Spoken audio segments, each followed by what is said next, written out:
Spain are the world champions after their 1-0 victory in extra time over Argentina in the World Cup. The Men's World Cup has now come to an end, and welcome to this edition, the final edition of the World Cup wrap, the World Cup final wrap.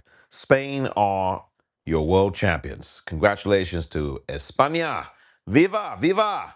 As they beat Argentina, who had been the World Cup champions by a score of 1-0. It's great to have you aboard. Donna Everett has joined us, Margot Diaz and Adam W. and many more coming in. Thank you very much indeed. Yours truly, Omar, here on Substack. Please subscribe to my Substack. I greatly appreciate that. Become a paid subscriber. I do giveaways for paid subscribers exclusively. You have a chance to win. So if you're a paid subscriber, you have a great chance to win any number of the giveaways that I am resuming next month. If you can become a free subscriber, that's great too. But you just won't have a chance to win a lot of the goodies that I'm giving away, resuming those giveaways next month. Mediocre Mama has joined us. Hello, Mama. Good to see you, as well as Stuart and many more coming in. Thank you very much for spending some of your Sunday evening with yours truly here after Spain win that World Cup. Whoa! What a contest that was. I thought it was a great game. What did you think? Tactically, I thought Spain got everything right, and maybe they didn't score any goals in the first 90 plus minutes and all that. But the point is that looking at the game from a tactician standpoint, it was a very well marshaled game by Spain. They did everything you expect they would do, and Argentina chased and chased, and they got worn down here. They really did. And I think it showed in the end, didn't it? It's great to see you all. Mediocre is just about to go live soon as well, so you can join her as well. Adam here. Adam writes, you must have been ecstatic to see the Nazi hiders lose. Oh, I was. Argentina, who, as Adam points out, hid Nazis like Joseph Mengele back way back in the day. And you know when that was, Argentina got beat. Argentina, the same Argentina that drove many black people out of its country. Go study the history about this, folks.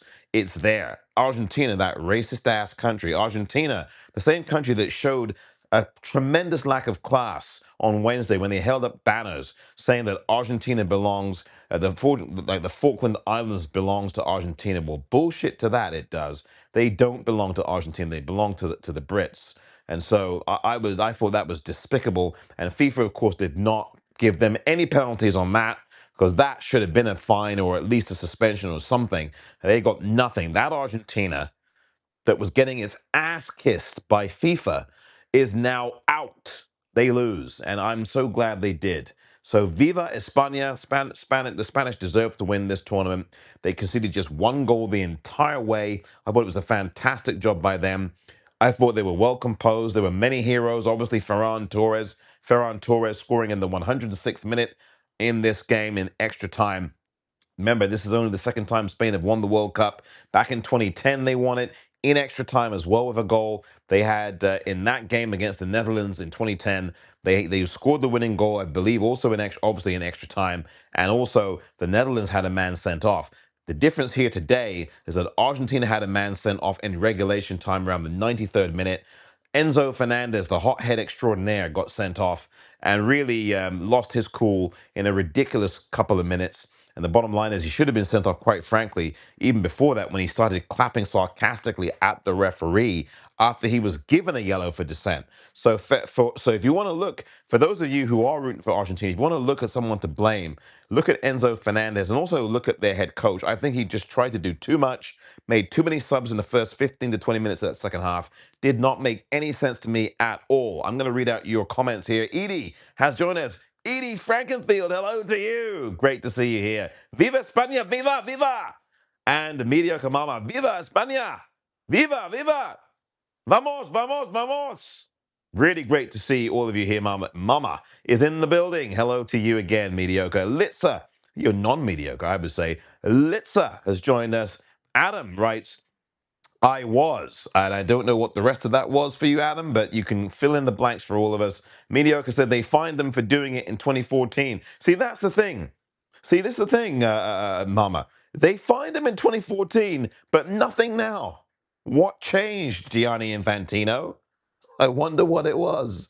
I wonder if the guy in the White House has something to do with it. After all, he gave $40 billion to Argentina, of course, earlier last year. And, of course, Javier Milei, who is a corrupt, fascistic piece of garbage, who is the president of Argentina, absolutely said he was so superstitious he was not going to be at the game and he wanted to watch it from the same place. Well, you watched it, didn't you? And did you like what you saw today, Javier? Todos somos España. Absolutely mediocre, man. Thank you very much. Julie, pardon me, I don't want to misspell or mispronounce your name, Julie. Nice to see you here. Thank you. Edie Frankenfield and all the rest. It's great to have you all back in the building. I promise I'm going to be relatively brief here. After you saw this morning, went 2 hours. Um, as you can see, I'm wearing a Barcelona shirt. Now, look, I'm a Watford Football Club fan. But here's my excuse for why I'm wearing this shirt. I bought this shirt many years ago when I went to Barcelona. And when I toured Barcelona Stadium, the new camp or the Camp Nou in Barcelona, and also went around Spain elsewhere to Malaga and elsewhere. Malaga in the south of Spain is beautiful. Barcelona in the Catalonia region is brilliant as well. Lovely food. If you go to Barcelona, make sure you go to, forget the name of the restaurant now, the seafood there is immensely good. That was years ago. But anyway, I'm wearing this shirt because, again, I'm so, like, I wanted to support Spain, and I was so happy that they won. So this is one of the Barcelona shirts from maybe 10 to 15 years ago. I forget. But anyway, the away shirt. But anyhow, I am delighted that they won. Ecstatic to see racist ass Argentina lose, writes Adam. That was what Adam was saying. Adam, you and me both. Racist ass Argentina. They can stick it. And I was saying some salty language. I mean, for me, I curse all the time, but I was saying some nasty stuff that I will not repeat here. And there was a letter C in there somewhere. I'll just leave it at that for those of you who I think can use your imagination about that word that I did use at the end of that match. Anyway, Learner Curious has joined us. Media Command says, Watford! I appreciate that, is especially for me. Yes, it is Media Command. This is. I'm going to wear a Watford shirt here next time. I should have done it today. But anyway, yeah, that was a signal to a certain someone whose initials are MM. Media Command. Absolutely aimed at you. Lerner Curious, a winning day with Omar Moore. Thank you, Lerner. Oh, that's really good. And you, of course, were here earlier this morning, and it was great to have you aboard. Thank you very much indeed for your time. Margot Diaz, I love all of this. Margot, thank you. Buenos dias, Margot Diaz. And I'm sure that I would imagine that you'd be very happy with the outcome of this game. Look, I thought the game was well played. And people might say, oh, it's boring. Oh. But if you look at football and you are a fan of the game as I am, and many of you are in here, you would be delighted with the tactical nous that Spain had. They set out their stall really well. They did exactly what you expected that they would do. If you've been watching this World Cup for any number of weeks, you would absolutely have known that Spain were going to do exactly what they did. And Argentina knew it too, but they couldn't do anything about it. Through 90 minutes, there were 0 shots. Not even one shot taken by any of the Argentinian players in the whole of the first 90 plus minutes. It was only in the extra time where they had, I think, a grand total of 3 shots. That's how good Spain were. They keep the ball well. Attacking is their best defense. They pass the ball extremely well. They're very well drilled. Heroes abound today. Obviously, Ferran Torres was the big hero of the game. But you also have to look at Nico Williams. That's going to be overlooked. His key assist, his header, backwards header into the path of Ferran Torres was a massive moment. That was a big assist from Nico Williams, who came on late. That brother did an excellent job. I thought he was terrific. I thought obviously Ferran Torres was. You look at the midfield, Rodri was excellent today. Best player on the pitch. So I almost said something else. Best player on the pitch. He certainly deserved that award. Best player of the tournament. He deserved that award. Rodri marshaled that midfield like he was brilliant. Rodri, for those of you who don't know, plays for Manchester City in England in the Premier League. Fantastic performance from him. He was really excellent today. Marshaled that midfield and did so well. That defensive midfield role that he has. He orchestrated so well. He snuffed out the danger. He had great floor vision, pitch vision. He knew exactly where to go with the ball. Really calm, patient, disciplined. And it was his calmness as the captain that set the real tone in this match. And he really was an antidote to what Argentina was trying to do. Argentina could not get a sniff of the ball.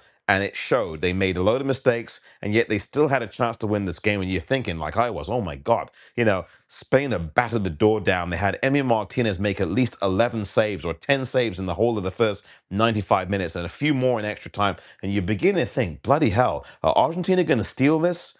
And they very nearly equalized late in the game after Spain has scored. And my goodness me, you were wondering if they were going to do that. But Simeone put the ball right over the bar when the goal was gaping in front of him. So really remarkable stuff. Ashley has joined us. Hello, Ashley. Really good to see you here. Thank you, Ashley, for being here. Adam writes, every time you say Watford, the song Love 4-2 by Michael Watford plays in my head. Good job, Adam. Good to see that. Cabo Verde. Yes, Cabo Verde. Margot, it's a shame that they didn't put Argentina out of that tournament. I'm glad you're a big fan of Cabo Verde. Cabo Verde, a small island off of the side of Africa, off the continent of Africa, on the western part of Africa. They did a tremendous job, and they were so unfortunate 3 weeks or so ago now not to have advanced in this tournament. They were superb. They gave Argentina everything. Argentina had 9.5 lives, and the other half finally got snuffed out today in this World Cup final. And I am so thankful that this Spain team did it. Remember, the men's team won, the women's team won the last World Cup 2 years ago. So you've got these two teams, the women's team and the men's, who have now won World Cups in the space of the last couple of years. Plus, remember this, the men's team in Spain won the Euros from 2024. They beat my team, England, in that game by a score of 2-1 in the final. So Spain is dominating world football right now. The women's team and the men's team. It's the second time the men's team has won the World Cup. And the women's team, I think, may have won it more than once as well, but they won it just a couple of years ago now, or just a year or two ago. So they have been fantastic now. They had dominated, also the men's team had dominated back in the 2010s when they last won the World Cup, as I said, against Netherlands. And so that dominance is returning. Luis Del Fuente, or whatever his last name is, he has done a remarkable job. Under him, they've only lost twice in any real competitive matches. They now have a 38 or 39 consecutive game winning streak, unbeaten streak, excuse me, a 39 consecutive games unbeaten streak. Now, that's brilliant. He has just been fantastic. I thought he outcoached Lionel Scaloni. I'm fed up of seeing Lionel Scaloni. He can go home. I've had enough of him. I just cannot stand the sight of that man. He can just, you know what, fuck off. And the rest of those Argentinians can as well. Go fuck yourselves. Honestly, I'm fed up of them. And again, maybe you find that crass or disrespectful, but I'm sorry. These people. No, I'm not sorry. Actually, these people. I've had enough of them. Okay, I've had enough of all this deification of Messi. And again, it's not Messi's fault. Fantastic player. The problem is that the corporate news media, the sports news media in this country and others deify him as if he's a god. I'm sorry, he's not a god, and he would agree that he's not a god. He's a humble human being, and he's a very talented, skilled player. Okay, but my goodness me, stop making him out to be a deity. I can't stand when people get deified like that. You go, come on now. You're not the Pope, mate. And that's probably not a great comparison either. Stop, the media have got to stop deifying sports figures or celebrities, or anybody, really. I mean, stop deifying these folks. They're human beings, they're mere mortals like everyone else, okay? They're not gods. Anyway, let me get off my soapbox. Spain were a delight, media market said. Mama! I feel like singing that song from Queen, Bohemian Rhapsody. Mama! Ooh. Spain were a delight, she says. She writes, I had a Spanish radio station for commentary. They were awesome. Mediocre, or I should say non-mediocre. I should tell you that I was really thinking about listening to Telemundo and watching them, but I didn't. I just relied on the English language. Stu Holden and John Strong and Stu Holden did a pretty good job, actually. They've not been bad at all. But I think I actually did record the Spanish language version, so I might go re-watch the game with the Spanish language commentary because it's always much more exciting, even though I don't know a lick of Spanish, even though I've been to Spain. I don't really know it. Yeah, there's much more energy and excitement in what is being said, even if you may or may not be able to understand too much of it. Margot Diaz writes, I am a Cabo Verdean, so proud. Excellent, Margot Diaz. So my assumption was really poor, which again, that goes to show me that I should never make an assumption because to assume makes an ass out of you and me, but not you, Margot, because you're not. You're not an ass. You're a Cabo Verdean. So congratulations. I know that you're probably very happy about this result, though, and you should be very proud of your country because they did a phenomenal job a few weeks ago. Could easily have knocked out the world champions at the time when they had the chance to. And everybody was writing off Cabo Verde very, very easily. Someone even said, I think it was Peter Schmeichel on Fox, oh, they're never going to do it. They can't do it. And it's like, you know what? I mean, obviously, he ended up being right in the end, but the arrogance of it all and the presumptiveness of it all was breathtaking. Cabo Verde had Argentina on the back ropes for a lot of that contest. So Cabo Verde can be proud, and I'm glad that you are, Margot. Vazinia! Yes, mediocre, Mama. Thank you for that. It's so, so great. Vizinha was a fantastic goalkeeper for Cabo Verde, and I'm really happy that they made their mark. I think the great thing about this World Cup, and I'll talk a bit more about the game in a minute that we just saw, but the great thing about this tournament overall was that there was an extra round of games. You normally don't have a round of 32. There were 16 teams added, so there were a total of 48 teams over 5 weeks. And what you saw was an even more exciting, more open, more attractive World Cup.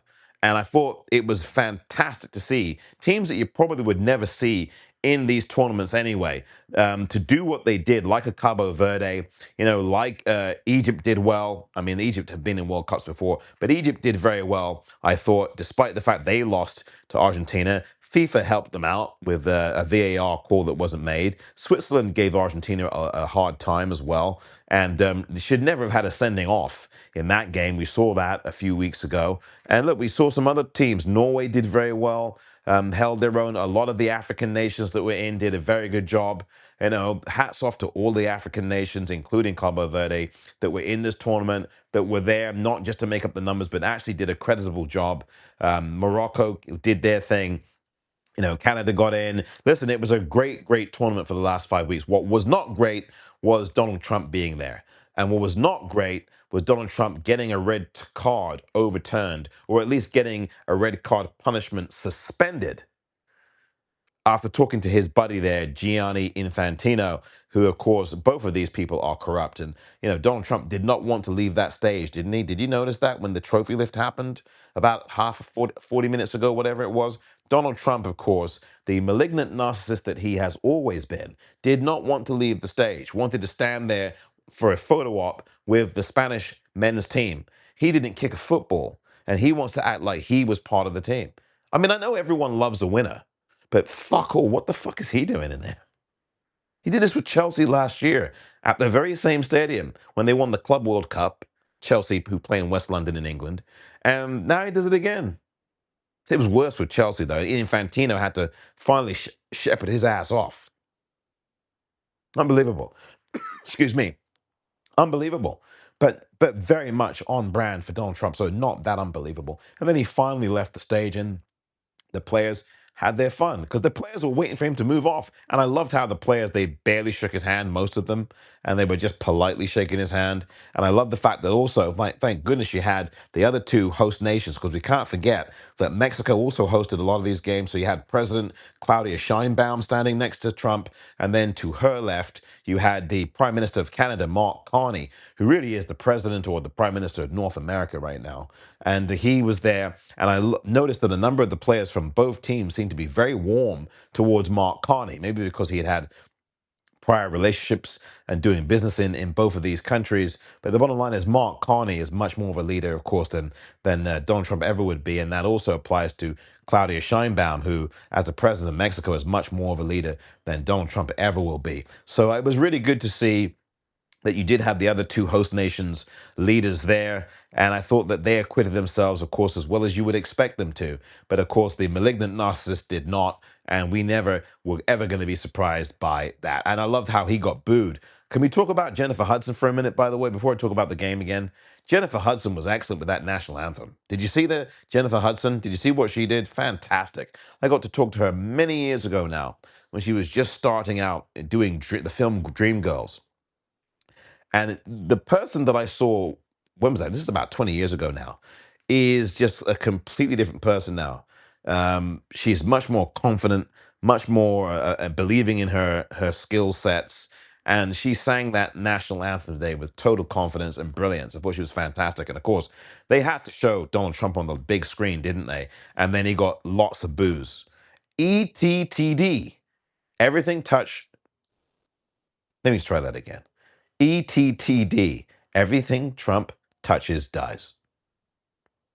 And every time he goes to one of these sporting events, the team that he is looking for to win, that he's rooting for, loses.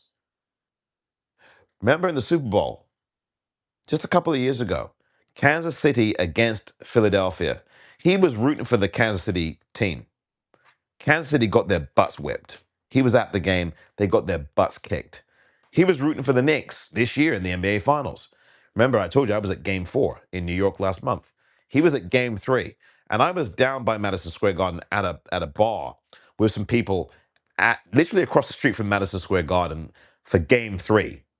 And it was like a bloody corrections facility, jail cell. There were so many fences all over Madison Square Garden, you couldn't go anywhere. And of course, what happened? The Knicks lost the game. Ultimately, the Knicks would win, of course, the NBA championship. But I was so pissed off at him because you knew that the Knicks were not going to win that game. And true to form, they didn't. And again today, he was clearly rooting for Argentina, as I told you. And look, as I said, he's like this with Milai on the board of peace, BORED of peace. And bottom line is that look what happened. He spit the bit and they lost. So again, Argentina lose, ETTD. So let me read out the rest of your comments and I'll get back to talking about the game. Adam says, I heard on people online saying Messi is so phenomenal compared to any other player in history, writes Adam, that he's not playing soccer or football but chess instead. I mean, Adam, the people that say this, again, I'm never going to take anything away from Messi's skill, and he is a brilliant player, and he's talented and skilled. But these people who are just deifying the man, and he's not the greatest player of all time. I'm sorry, he's not. Pele. I know Pele is no longer with us, but Pele is the greatest footballer ever, ever. And people can argue me down. Go look at the history. Go look at the stats. Go look at the World Cups. Go look at his performances. It's not even close. But you know what's going on there, folks. We have to deify the Great White Hope. Although Messi is not a hope, he's damn good. I'm not saying that, and he's a very humble man. But and it's not again. I'm going to say this, Adam, to you and everyone else. It's beyond his control how people respond to him. But it's the sports press in this country and globally that go cuckoo for Cocoa Puffs when it comes to him. They really over egg him. Not that he shouldn't be praised. It's one thing to praise the man, but to act like he walks on water. He didn't do anything these last 3 games, by the way. He didn't score. Let's be fair. He didn't score against England. He didn't score against Spain, and he didn't score the previous round before that against Switzerland, I think it was. So let's be fair, okay? This guy did not score in the last 3 games. And by the way, Kylian Mbappe won the Golden Boot again for the second consecutive World Cup. Kylian Mbappe of France, the brother, won the Golden Boot. Can we start giving some love to Mbappe? He has won a World Cup, you know. He's won as many World Cups as Messi has. He lost to Messi in the World Cup in 2022, fine. But the bottom line is, even in that World Cup, Mbappe won the Gold Boot. And we're acting like Mbappe is not even there. Yes, he lost to us, thankfully, yesterday to England 6-4, fine. And I'm not going to go too crazy about us winning third place. But can we start to look at Mbappe? The guy is 26, 27 years old. Messi's 39, right? Let's start talking about Kylian Mbappe. But again, you know what's going on there. The racism, the politics, and everything else. Mbappe listen, he's got a lot more career left than Messi does. and the FIFA are just kissing Messi's ass, kissing Argentinian ass. Messi, I mean, come on now. FIFA's just anyway. I don't really want. I don't want to get too scatological for a Sunday evening, but I just want to read out your comments. And I'll get back to the game. Mediocre Mama says, "I've been learning Spanish for 1 year. I recognize zero and pelota. Yes." Adios, pelota. Goodbye, ball. That's what that means. Cero. Yes. I'm glad that you're learning Spanish. I need to really learn some Spanish myself, but I do know what adios, pelota means. Um, I know a few other Spanish words too, but I should probably leave those out of this broadcast. But listen, if I can say words like fuck, why should I leave the Spanish words I know out of the broadcast? Media Mama says, if I hear one more British commentator calling Argentina physical, I'll get physical on their asses. It's called cheating. Yes. Mediocre, Mama, I agree with you 110%. All of this stuff, it's just the euphemisms that they use, Mama, for Argentina is just ridiculous. They are totally slobbering on the jocks of these Argentine players. They really are. They are kissing major ass and totally slobbering on some knobs. I mean, again, I'm trying not to be too disgusting, but it's Substack. We can be disgusting as long as we're classy about it. Oh, well, Viva España! Viva España! I'm so happy that the Spanish won. And then listen, the Spanish are not without their issues in history and the colonialism and all the rest of it. We all know about that, or some of us do. And as a student of history, I know I could run that chapter and verse to you. But again, if it was going to be between these two teams, I would much rather Spain win for lots of reasons. Not just because I've been to Spain, but because of a lot of other things as well. So I'm really delighted. And I'm also happy for Nico Williams. Lamine Yamal, a lot was being made. Oh, he didn't have a great game. Again, no one's praising Lamine Yamal, right? The way they are kissing the ass of other players like Messi and co. Lamine Yamal will have a lot more of a career left. He's just 19. He turned 19 a couple of days ago, for God's sakes. This guy is going to be the genuine article. He already is. He doesn't have to play like gangbusters in his first World Cup final. The fact of the matter is, yes, he didn't score in this World Cup at all. The fact of the matter is Lamine Yamal is a brilliant player. He's probably the best player in the world, period, right now, I think. But again, 19, he's got so much more to learn and grow into. And I thought he performed well, even though he didn't score. And people say, oh, he didn't play well. I think he did play well. I think he did. He was very active. He was much more active than Messi was. I get it. There's an age difference. Messi had maybe 30 touches of the ball total in the entire game, and you add that extra time in there, that's not many touches. He had only had about 6 touches through the first half of the game, or for into the second half. He was totally. Spain did a masterclass on Messi. They did not let him get too much deep penetration. And earlier in the game, since I'm talking back about the game, and I'll read your comments in a minute. Earlier in the game, Messi had to end up dropping deep to get involved. He was getting no service. He's a number 10, okay, but still, he's getting no service. And so he actually had to drop deeper to help Argentina develop their play. They had virtually, even though the possession stats were very close in the first half, the fact of the matter is that Spain's possession was much more meaningful. There was literally about a 2% difference in possession in the first half, 49 to 47, with about with 2 or 3% contested areas. Bottom line is that Spain marshaled their possession in a much more useful way, even without scoring, because it meant that what happened is that Argentina had to chase shadows, and that was going to wear them down. Player got injured, Lisandro Martinez in the first half. That was a massive moment for Argentina that they lost that player. No one's even talking about that now. That was a big moment in this game. Argentina's Lisandro Martinez, who plays for Manchester United, last time I checked, or maybe he's gone from there, he got injured literally 3 minutes before the first half ended. That was a massive moment. He's their best central defender. That was a massive moment in the game, and I thought that would come back to haunt Argentina, and I think in the end it did. Bottom line is that so they lost him. They put on replacements. Nicholas Otamendi, who hardly played, he used to play for Manchester City. He hardly played for Argentina in this World Cup, and he was rusty, but he did what he could. Second half, Scalino or Scalini, whatever his name is, actually was playing about with the kitchen sink, and he was throwing everybody on, and none of it seemed to work. He was trying to get a balance in the side to match up with Spain and to deal with this energy. He wanted to get new energy on the pitch because Spain was passing all over the place around him, passing around him, wearing them down. Argentina were kept deep. And how many chances does Spain have? A million chances. So this game was totally dominated by Spain. Even if the possession stats seem a lot closer than they are, Spain were much more efficient in playing their game and doing what they wanted to do. It was very clear. Argentina were clearly playing for penalties, especially after the sending off in the 90 odd 30 93rd minute. I'm speaking too bloody quickly. That's my problem. Um, at 93 minutes, the sending off happened with Enzo Fernandez. He's off, right? He's done. Argentina's job there is to get to extra time, which they did.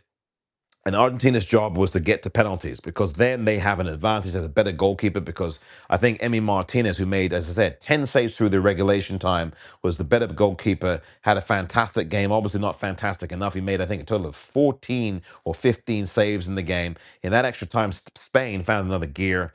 Ferran Torres came on, I think, shortly before the extra time began. I think that was a massive moment. Also, Ruben Zubamendi, who plays for Arsenal, and also the other player, Mikel Merino, had come on earlier, but Zubamendi came on later. Zubamendi did a very good job in midfield. And when Rodri went off and said, "What? How come you're taking Rodri off? He's been the best player on the pitch."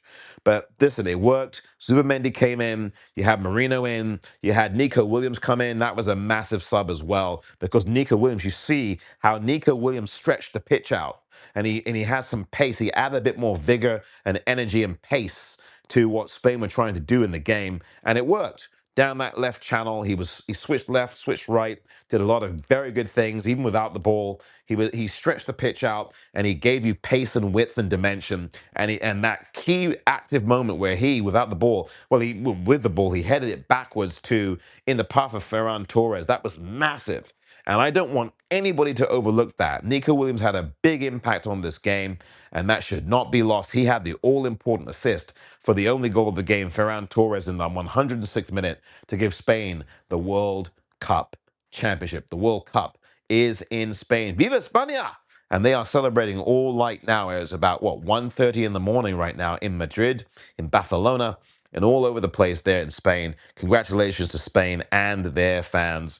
And listen, I'm delighted that they won. They were superb. They conceded just one goal in the entire tournament. Let me read out to you the rest of the comments out here. Utterly exquisite. Jennifer Hudson says, mediocre mama. Yeah, she was fantastic, wasn't she? Mama, she was fantastic. Oh my God. Exquisite is absolutely right. That was really impeccably done. I just thought she did that really proudly, and I don't think anyone except for Whitney Houston has done a better job. I remember Whitney Houston at the Super Bowl in 1991, where my New York Giants were able to beat the Buffalo Bills. That was during a war that was going on in the Gulf War by George H.W. Bush. And Whitney Houston did the best job I've ever heard anyone do on on a U.S. national anthem. But Jennifer Hudson was very, very good today. And people need to call her out too, and call her out favorably, I'm saying, for the excellent job that she did. But Mama has done that and done it well. So thank you there, Mama, for that. And of course, Peg Matthews Grady has joined us. Hello, Peg. Peg, it will come back to you. Remember that song from Steely Dan? Peg, I don't know what your age is, and I'm not going to ask you. But remember that song. Peg, it will come back to you. You remember that song, right? I see your picture, your name in lights above it. I always do this, right? Whenever there's a woman that comes into the chat, I'm going to think of a song that matches her name. So I will usually sing. I do this pretty much all the time I do these lives. And I do an impromptu singing session of a song that maybe matches the name of the person in the room. So anyway, Peg, that's yours. Hopefully I didn't butcher the Steely Dan song too much. But anyway, Peg, thank you for joining us. Adam says heavy gamblers should take note. Notice how Trump is best at predicting losers. Oh, that's great. Comment of the day so far, Adam. It's a great one. That's so true. But I'm sure Adam continues, he will want a cut of that action as well. I'm pretty sure that you are right about that. Yep, I definitely agree. Did you see a mediocre say the Argentine players physically attacked the Spanish players after the game? I did. Thank you for reminding us about that, Mama, because they absolutely went to town. My God, that was really terrible. And Scalino was out there, the head coach, doing what he was doing. It was a really bloomin' awful thing to see, Mama. And I thought it was very distasteful. That is typical of the Argentinian men's team. I mean, look what they did after they beat us the other day. Yeah, it's just classless. That's why those rascals had to go. That's why they had to lose this game. Spain did, handled things professionally, and Argentina didn't. They don't win with class, and they don't lose with class. Sometimes you have to win with class, and Spain did that today. And sometimes you see teams that don't lose with class. Argentina is one of them. They didn't win with class on Wednesday when they beat England, and they didn't lose with class today. That's so true. They were having a bust up with the Spain players. And even after that was all resolved, you saw some of those other Argentinian players getting up in the faces of some of the Spain players again. And then Spain players are going to give commiserations, and you got these hotheads having a go again. The only person that didn't get involved in that today was Messi, although he was standing next to the banner, maybe holding it up or standing right next to it on Wednesday when England lost to Argentina with that hideous banner that Argentina players were holding up. I mean, they totally deserve to get knocked out of this cup. Spain deserved to win. They were much the better team. Again, Argentina had, I think, counted 3 shots for the entire match. And really, the third shot that they had, which was the one from Simeone, should have been in the back of the net. But thankfully, Spain were able to see that go way over the crossbar. Again, heroes are bound for Spain today. Again, I thought that Zubimendi was very good. Rodri was excellent. Nico Williams, fabulous. Really important player coming on. Pedro Porro in the right back. As right back was excellent today. The young player of the tournament, Kubasi, was brilliant. Teenager. Lamine Yamal, I thought, did a very good job, even though he didn't score. And of course, Ferran Torres. So, and also can't forget on at left back, Mark Cucurella, who's off to Real Madrid in a few weeks' time. So, look, there were a lot of players that did very well today for Spain. Excuse me. They were a team all the way through this tournament. They had the best composure. They never trailed at all. At any point in any game did they ever trail. And like I said earlier, they conceded only 1 goal. Mbappe, says Mama. Pele was amazing. Plus, he made it look so easy, right? Edie Frankenfield. Edie, yes. Agreed, agreed, agreed. Pele in his day was absolutely brilliant, an amazing player. He did make it look so easy, and he worked so hard. So it did look easy. That's the sign of someone who puts thousands, if not millions, of hours into his craft or her craft, right? And if she puts 1 million hours into her craft, or if he puts 1 million hours in his craft, it can look easy because you've worked so hard at it that it maybe to the average person, it becomes something that looks very easy. But remember, anyone in general here watching this, it's so hard to do what these players do. I spoke about this the other day, that these players put their bodies on the line, whether it's the men's game, the women's game, whomever. There's such sacrifice. Look at what Mikel Merino did late in that game. There was a shot from Messi, and Mikel Merino said, "Excuse me, I'm going to put my face here," and he did, and the ball went bang right into his face. And if that ball didn't hit his face like that, we could be talking possible penalties because that was going straight into the net. And I don't think that Unai Simon, who was so good in this tournament, would have stopped it. But Mikel Merino said, I'm going to put my face here. And the ball found his face. And he was on the floor for about 4 minutes, and they finally peeled him off the floor, and he was able to get back into the game. That was a big moment in the game as well. Mikel Merino taking one for the team. He would have taken that anywhere, even in the nether regions, which would have been really painful to watch. But if he had to, he would have done that because you're talking about being at that point something like 3 or 4 minutes away from holding up that Jules Rimet trophy. And what might have been for England, I say, we'll see next time what happens with Spain today. Were worthy winners of this. They had a second goal, remember. Ferran Torres could have had a brace today. He scored. It looked like he scored for all the world with about 4 or 5 minutes to go in the extra time of the game period. And it was ruled off for offside. And when I saw it with the naked eye, I did not think he was offside. Turns out that he was, just by a smidge. Part of his hair, part of his head was leaning offside, and part of his shoulder blade, or his shoulder, front shoulder, was leaning offside. That's how close it was. Otherwise, it would have been 2-0 to Torres and 2-0 to Spain, and the game would have been done and dusted. So, Ferran Torres deserves a lot of credit. Obviously, a national hero. But obviously, the whole men's team in Spain are national heroes tonight, where they're partying.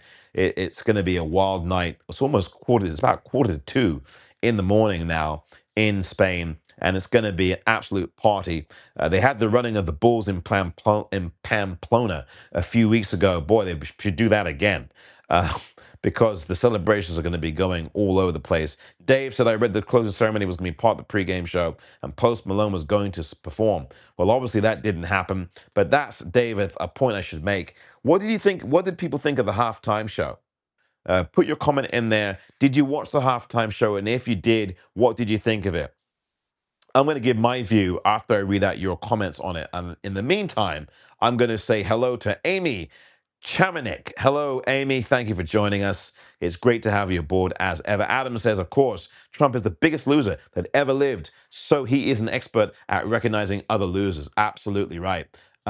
Didn't see it. Did it happen? In quote. Well, if you're asking Dave about did Trump get involved in the middle of it, yeah, he did. He handed the trophy to them and then stuck around at the side of the celebration, and he wanted to get himself, of course, into the video and camera shots, which he succeeded in doing before Infantino finally beckoned him to move away, and he finally did, and then the players lifted the trophy and really enjoyed it because the players did not want him anywhere near. You could see it. I think the players were politely shaking his hand, and they more enthusiastically shook the hands of the Mexico president, Claudia Sheinbaum, and the Canadian Prime Minister, Mark Carney, who I recognize as the leader of North America. And of course, all three of those nations, the US, Mexico, and Canada, hosted the World Cup this time.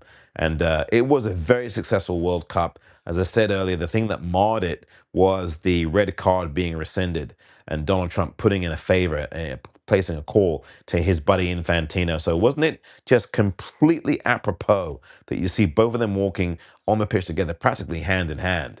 The two corrupt thugs of the day walking out there. It was so obvious, and it's just hideous. But Infantino's probably going to be reelected next year.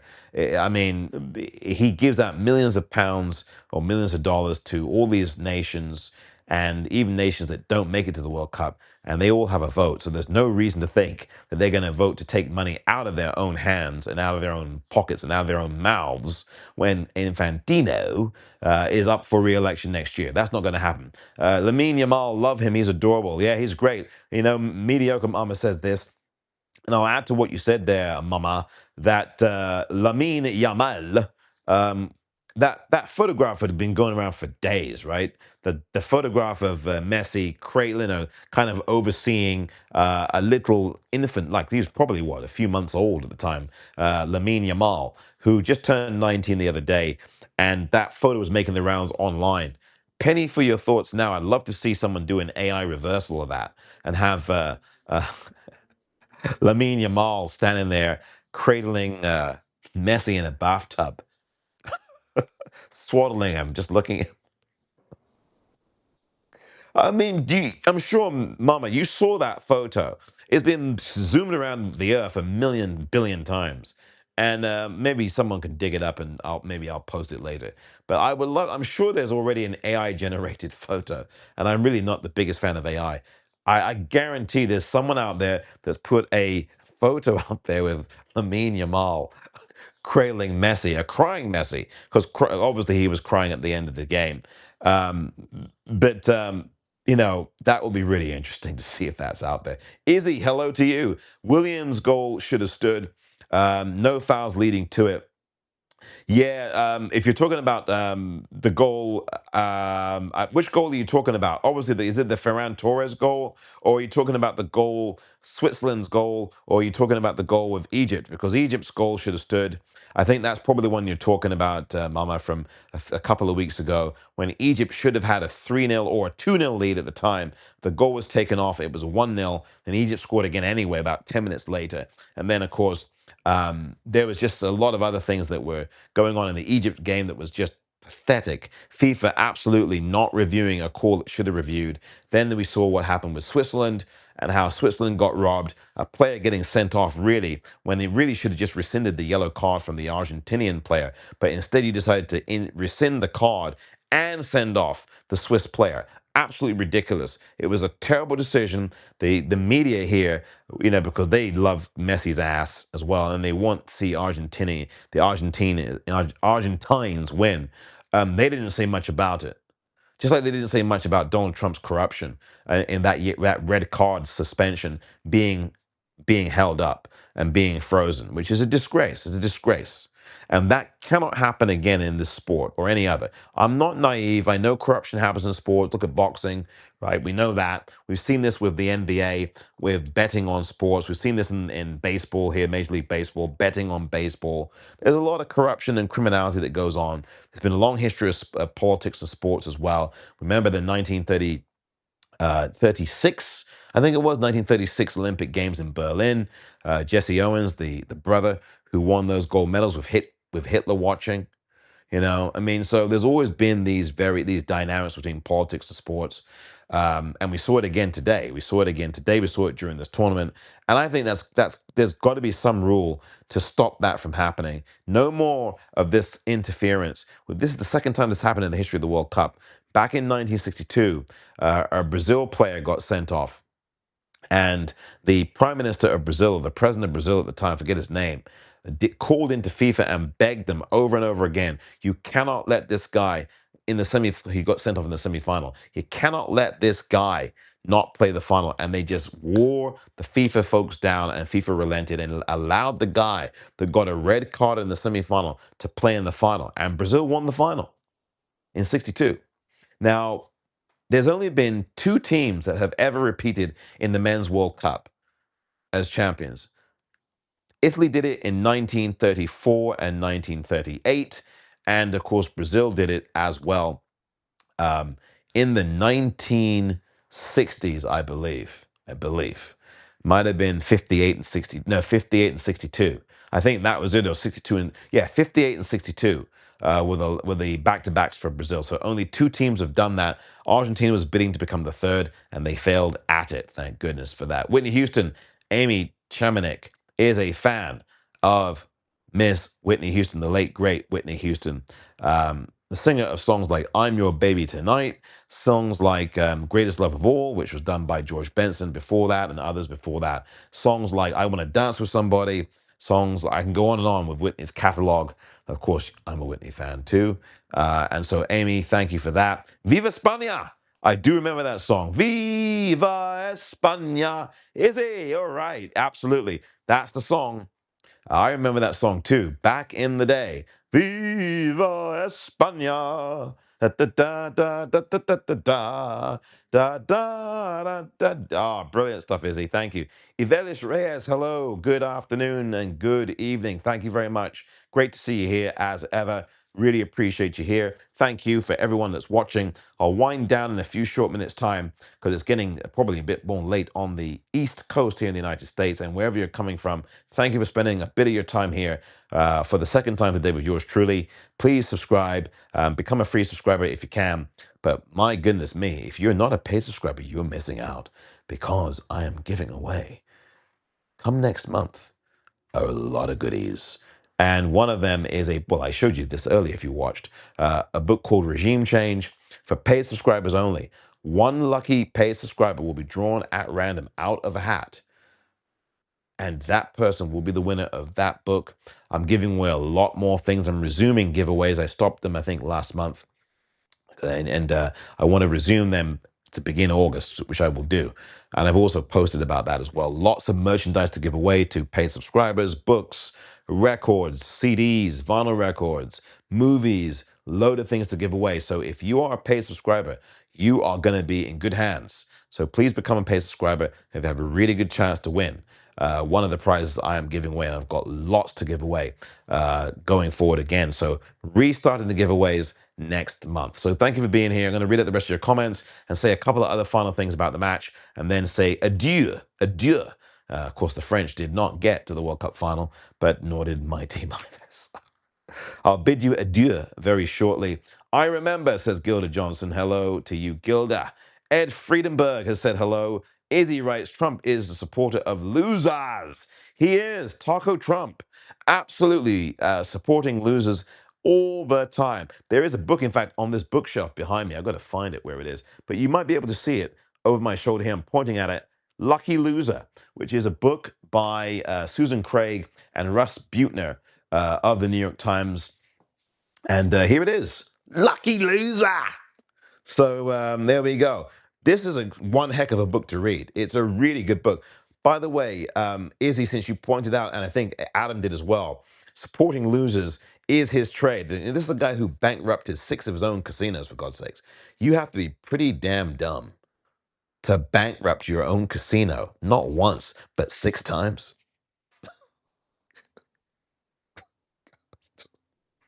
So anyway, this book is a really good book, by the way.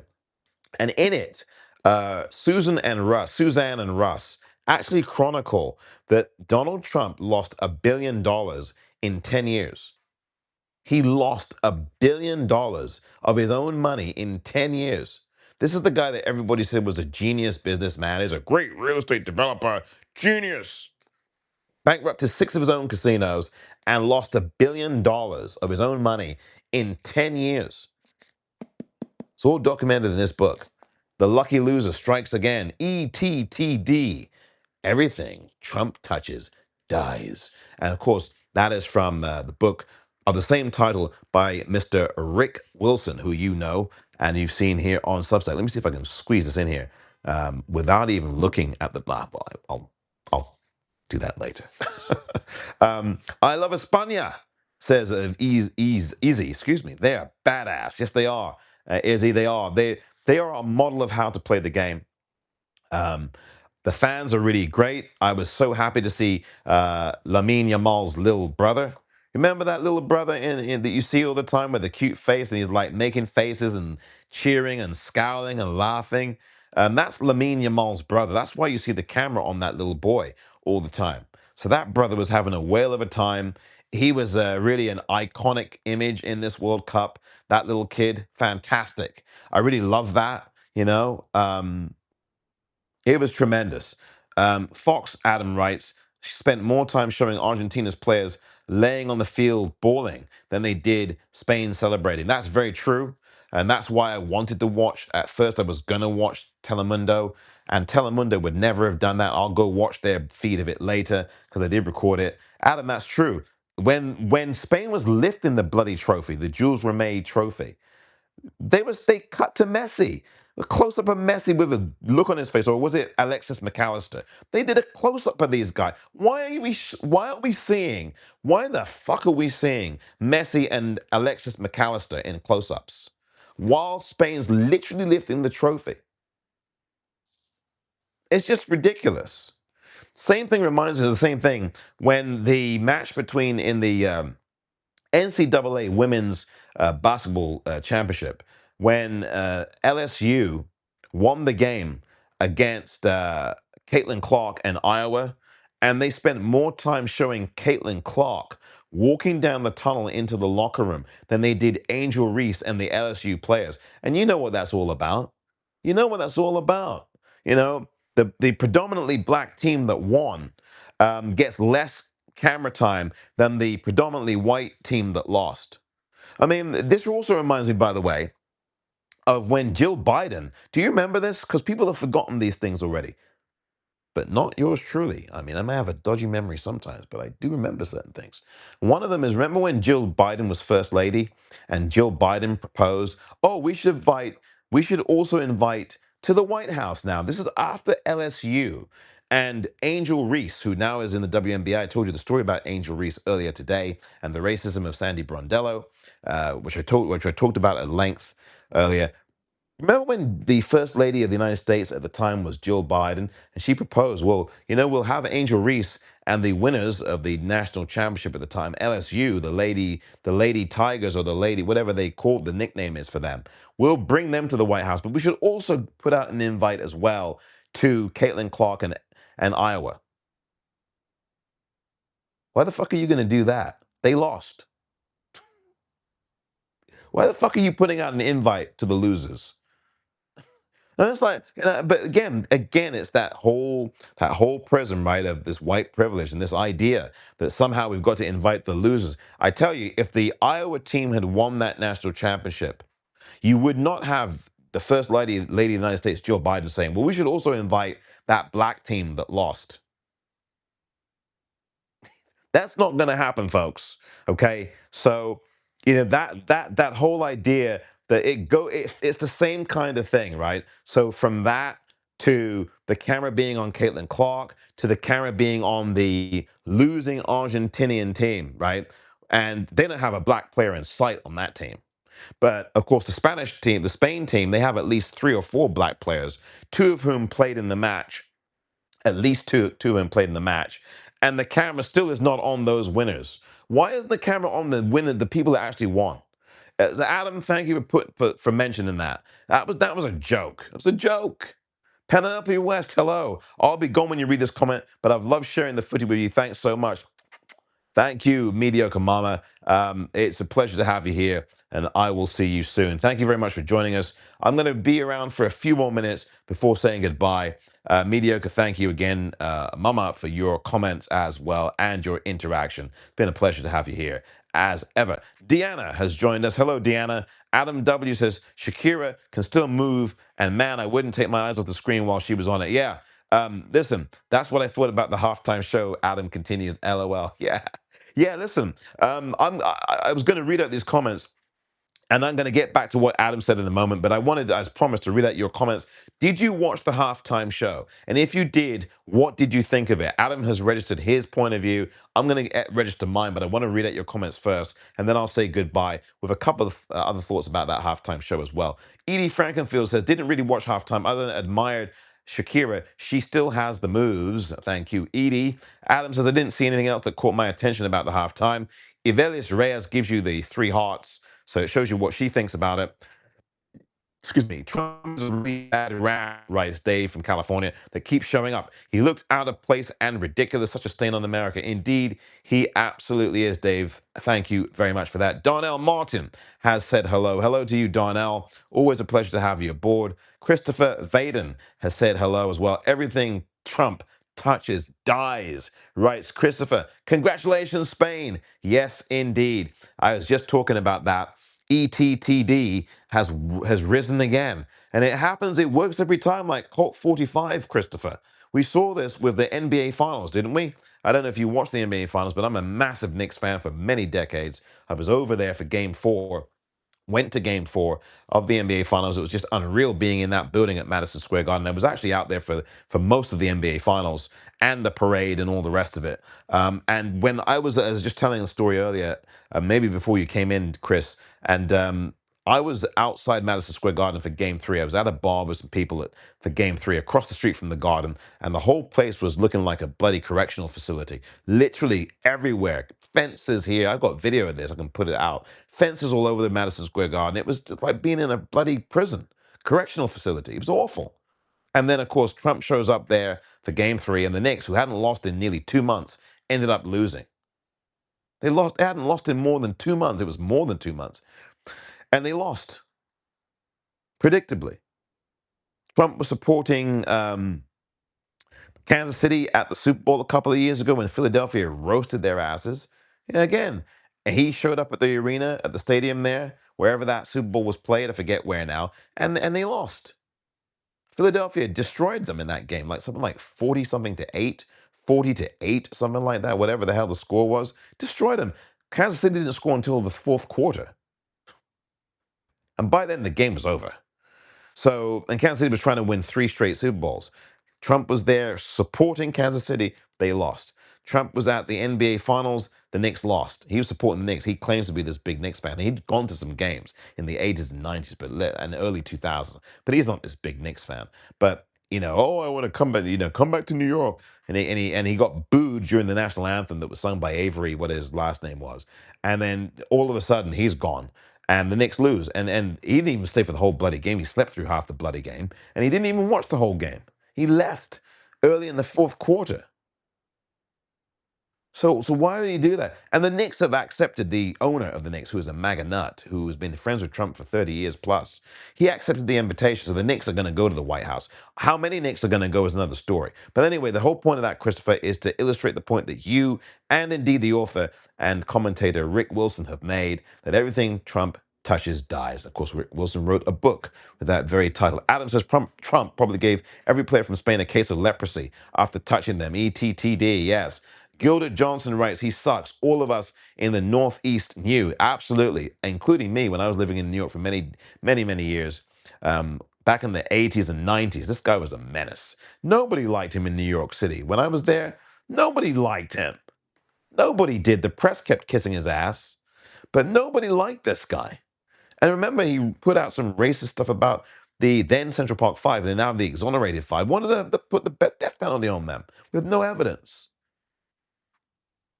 That book looks awesome. Holy shit, I've never seen that. Yeah, that book is the one you're referring to. This one here. Adam is referring to this. Lucky Loser. Yeah, this has been out this has been out since 2004. Excuse me, 2024. This book came out. I think in the summer of 2024, or around August of that year. It's a really good book. Lucky Loser.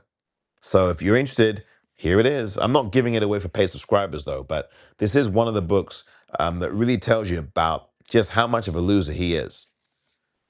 Beatrice has joined us. Hello, Beatrice. God, it's lovely to see you. Thank you, Beatrice, for being here. Thank you for your support. And Connie Moody has joined us. Thank you for your support as well, Connie. Thanks until next time, Omar. You make a difference. Your truth and transparency counts. Keep up the good works. Thank you, Lerna. Hello to you, Stacy from California. Great to see you again. Beatrice says hello. Look, I'm going to wind things down here in a few moments' time. Hi, Omar, says Stacy from California. Hi there, Stacy. It's lovely to see you. I'm going to give my thoughts now about that halftime show. The halftime show today was an advertisement for why there had never previously been halftime shows at the World Cup final. Because I thought this halftime show was awful. The only person who made that halftime show pop at all was Shakira, as Adam pointed out. And not just because she can shake her groove thing and because she looks good and all that. And because, yeah, well, Shakira, hey, not bad. But also because she gave life and energy to what was a very lifeless halftime show. And also those children that showed up later on, I thought they did a great job too. The emphasis on love and peace and unity, I think, were very important. And Shakira, and I forget the brother who joined her, I forget what his name was. But when they came on, they brought flavor, they brought life, and they brought color, literally, to a very dull, vanillaized halftime show. Justin Bieber came on. I don't know what he was doing there. It looked like he was about to send us all to sleep. And then before that, you had Madonna on there. Half of that was pre-done. And then the actual stuff when she came out of the tunnel live was obviously live. So they were actually mixing stuff that was pre-recorded at the beginning when she's riding around with these guys through the tunnels. At least it looked pre-recorded to me. And then did this thing where she came out with Ronaldo, the original Ronaldo from Brazil, and of course, Ronaldinho, also of Brazil. And I didn't get that. I mean, I see what was happening, but to me there was a lack of, even with Madonna, who has got a new album out. Actually, it came out I think at the end of last month or earlier this month, actually at the beginning of this month, dance album that she has out. Um, I mean, I thought that Madonna, and she's been doing this now for what, 45, 46 years and continuing to go strong. I thought she was going to bring more energy, but I didn't feel that she had more energy even. And I'm surprised that she didn't. And I know we all get older, and I don't think age has anything to do with this. I just didn't think that she had the energy. I just didn't feel the energy. Maybe it was the production. Maybe it wasn't so much her, but I thought the production value was pretty poor on that particular part of the halftime show. Justin Bieber, that was a joke. BTS I thought weren't bad. They weren't great by my standards. I thought BTS, but I mean by their standards, I thought BTS was going to be better. But they were okay, okay. And then, of course, the highlight was Shakira. She was brilliant. I thought she was great. And those kids that came out afterwards, I thought were great too. Amy Chamarnik says, if anyone missed this morning's live of Omar, definitely check it out. Thank you, Amy, for telling people this. Thanks for sharing so many great and important thoughts today, Omar. Thank you, Amy. Amy Chamarnik, it's always great to be charmed by you. Thank you very much indeed, Amy. Have a great rest of your night. Goodness, I have problems pronouncing things today. I think I'm speaking so bloody quickly. And I'm so happy that Spain won this game, even though I am an England fan. And even though, look, my team got knocked out, but there was no way I was rooting for Argentina. No chance at all, for many reasons. Thank you, Amy. It's great to see you and have a good evening. I'm going to be winding down in the next couple of minutes here. Panana, Pnana, Panana, hello to you. Beatrice, we needed Janet at halftime. Yes, Beatrice, that is very, very, very true. That is what I was thinking. I was thinking we need to have a big performer here.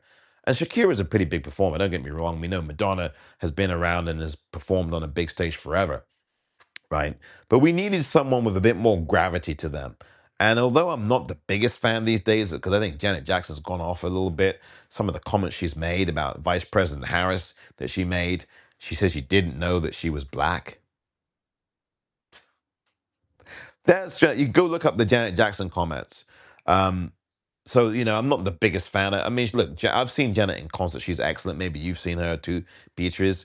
But the bottom line is that I agree. We needed someone like a Janet Jackson up there at halftime. She brought obviously a lot of gravity to the Super Bowl. Even though, of course, people like Justin Timberlake tried to act as if it was her fault that her nipple was showing. That freaking Justin Timberlake didn't have something to do with that. And then everybody was ripping Janet Jackson as if Janet Jackson chose to expose her breast. Like, what the hell? Duh. What the hell? Like, she's not the culprit here. It's that white guy that's the culprit who ripped the thing off. But everybody was giving him grace. And again, in true white America fashion, was attacking the black woman who was the one who had her breast exposed. Anyway, don't get me started on Janet Jackson and Justin friggin' Timberlake. Oh boy, it's just it's just crazy. Yeah, yeah. Beatrice says yeah about the Vice President Harris comments. Yeah, that was ridiculous. That was yeah. She did make a big mistake there. Yes, absolutely. That was a mistake on her part, indeed. Writes Beatrice. I totally agree. She should just not have said that. It revealed a profound ignorance that she said that. And I don't know how, whether she's a Trump supporter or not. To me, quite frankly, it's irrelevant. The fact that you would say that is just shows you how ignorant you would be to say that about Vice President Harris. You clearly don't know who she is. You clearly don't know how many times you told her story. Oh my God, I guess, anyway, but that's a whole nother story. Beatrice adds, totally, it was sad how they dragged on Janet Jackson in the media. They dragged her, absolutely dragged her, like you said, Beatrice, in the media. It was awful. It was awful. And the guy that actually did the wrong thing got the praise. The white guy who was there, who did the wrong thing, was the one that got all the praise. And then you find out later on, years later, that Justin Timberlake is a fucking ass. I mean, the way he treats women, I mean, there were stories about him that were proved to be fairly true, I think. The way he behaved with some of the women that he's been with, how he's publicly humiliated, if I can say it right, publicly humiliated some of the women that he's been with. I mean, this guy's a monster. He's a terror. I can't stand him. Justin Timberlake. He doesn't have any real talent, in my view. Got arrested for a DUI in 2024, 25. Remember that? When that happened a year or two ago. Total joke. And really, to me, I mean, not a nice person at all. There's a lot of people in that industry that are not nice. There's some who actually are nice, though, but he is not one of them.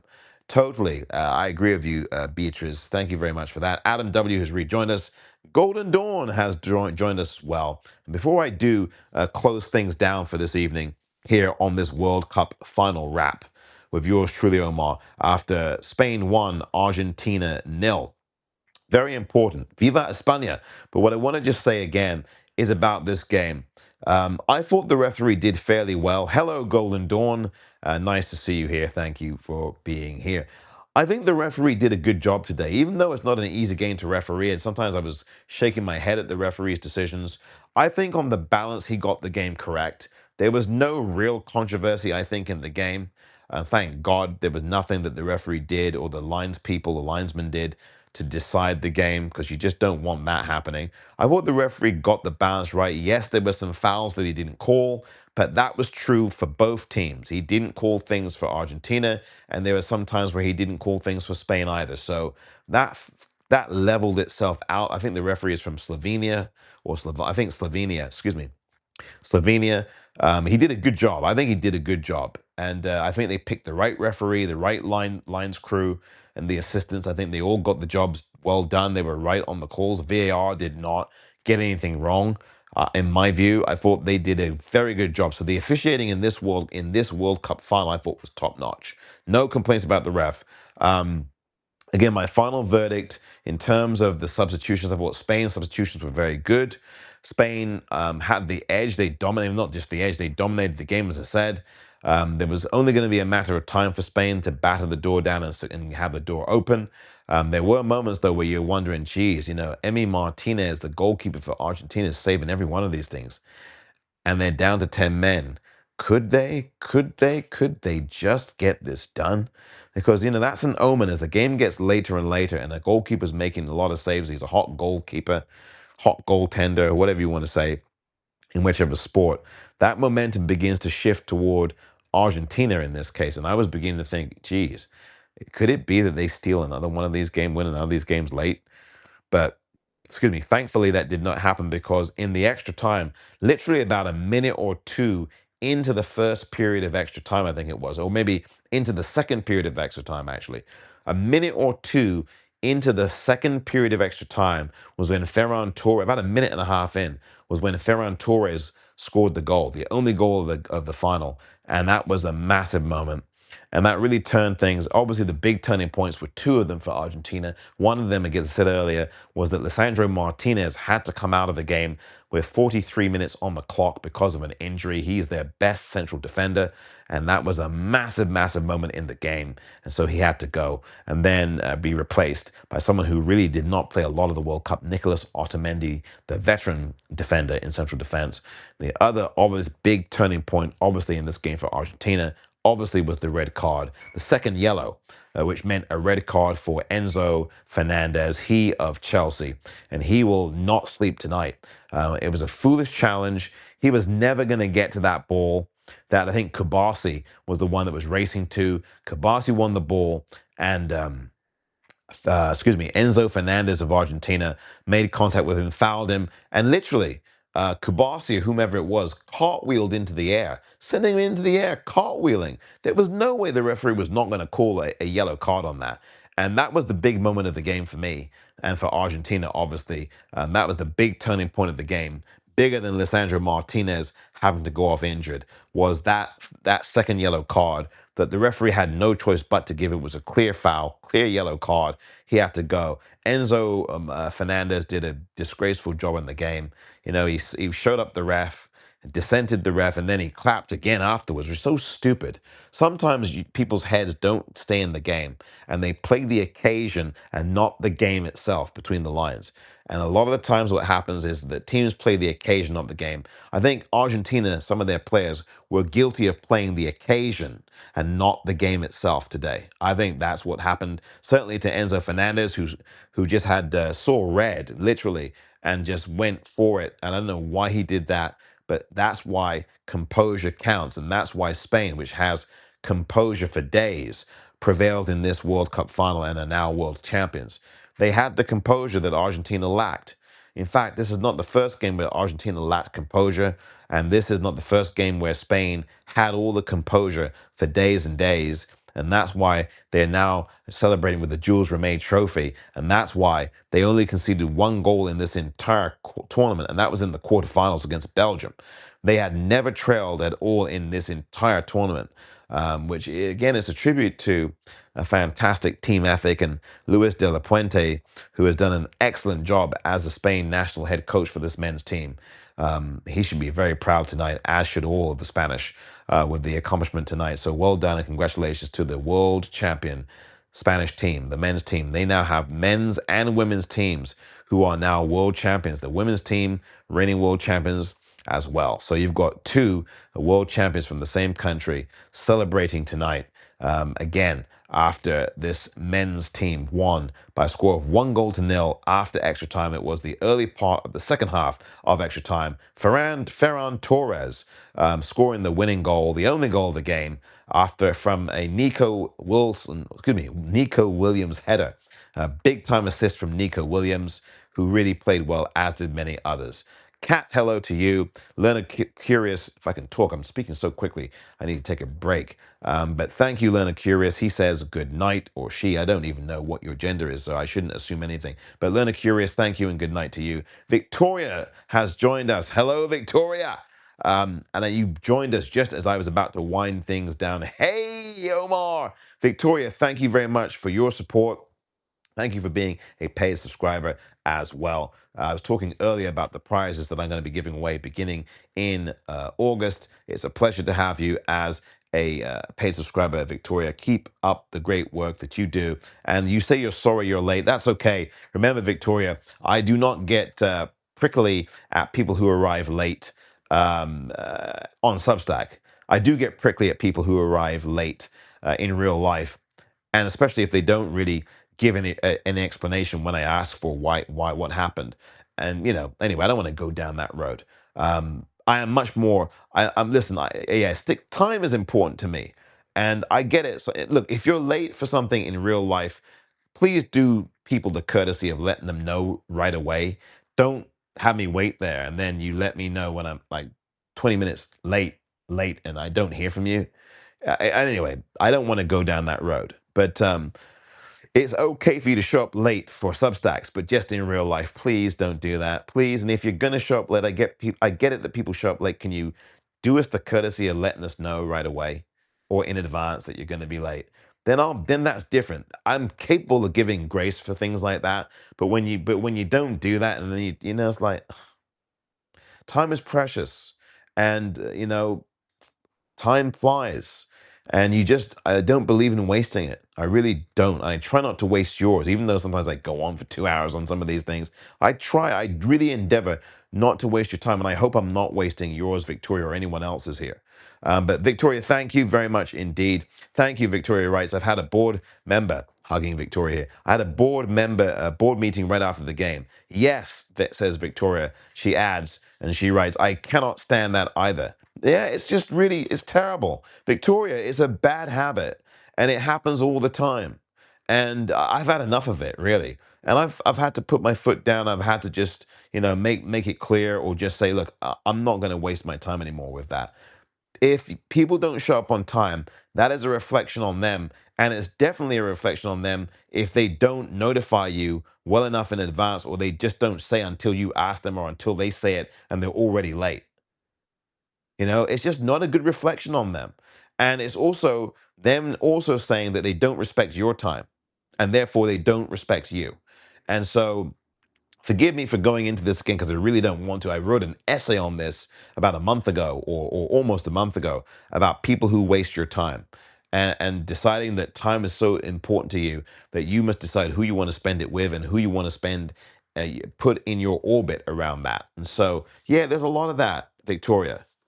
Time, and Golden Dawn writes in, you are so right, Golden Dawn adds, time is sacred. Yeah.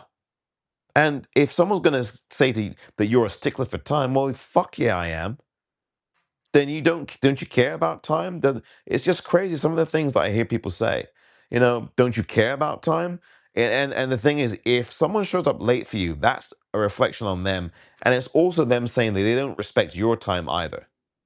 And like I said before, things happen, people are late. I accept that. 5 minutes late, I'm not going to go crazy. But really, can you even do me the courtesy of letting me know beforehand that you're going to be late?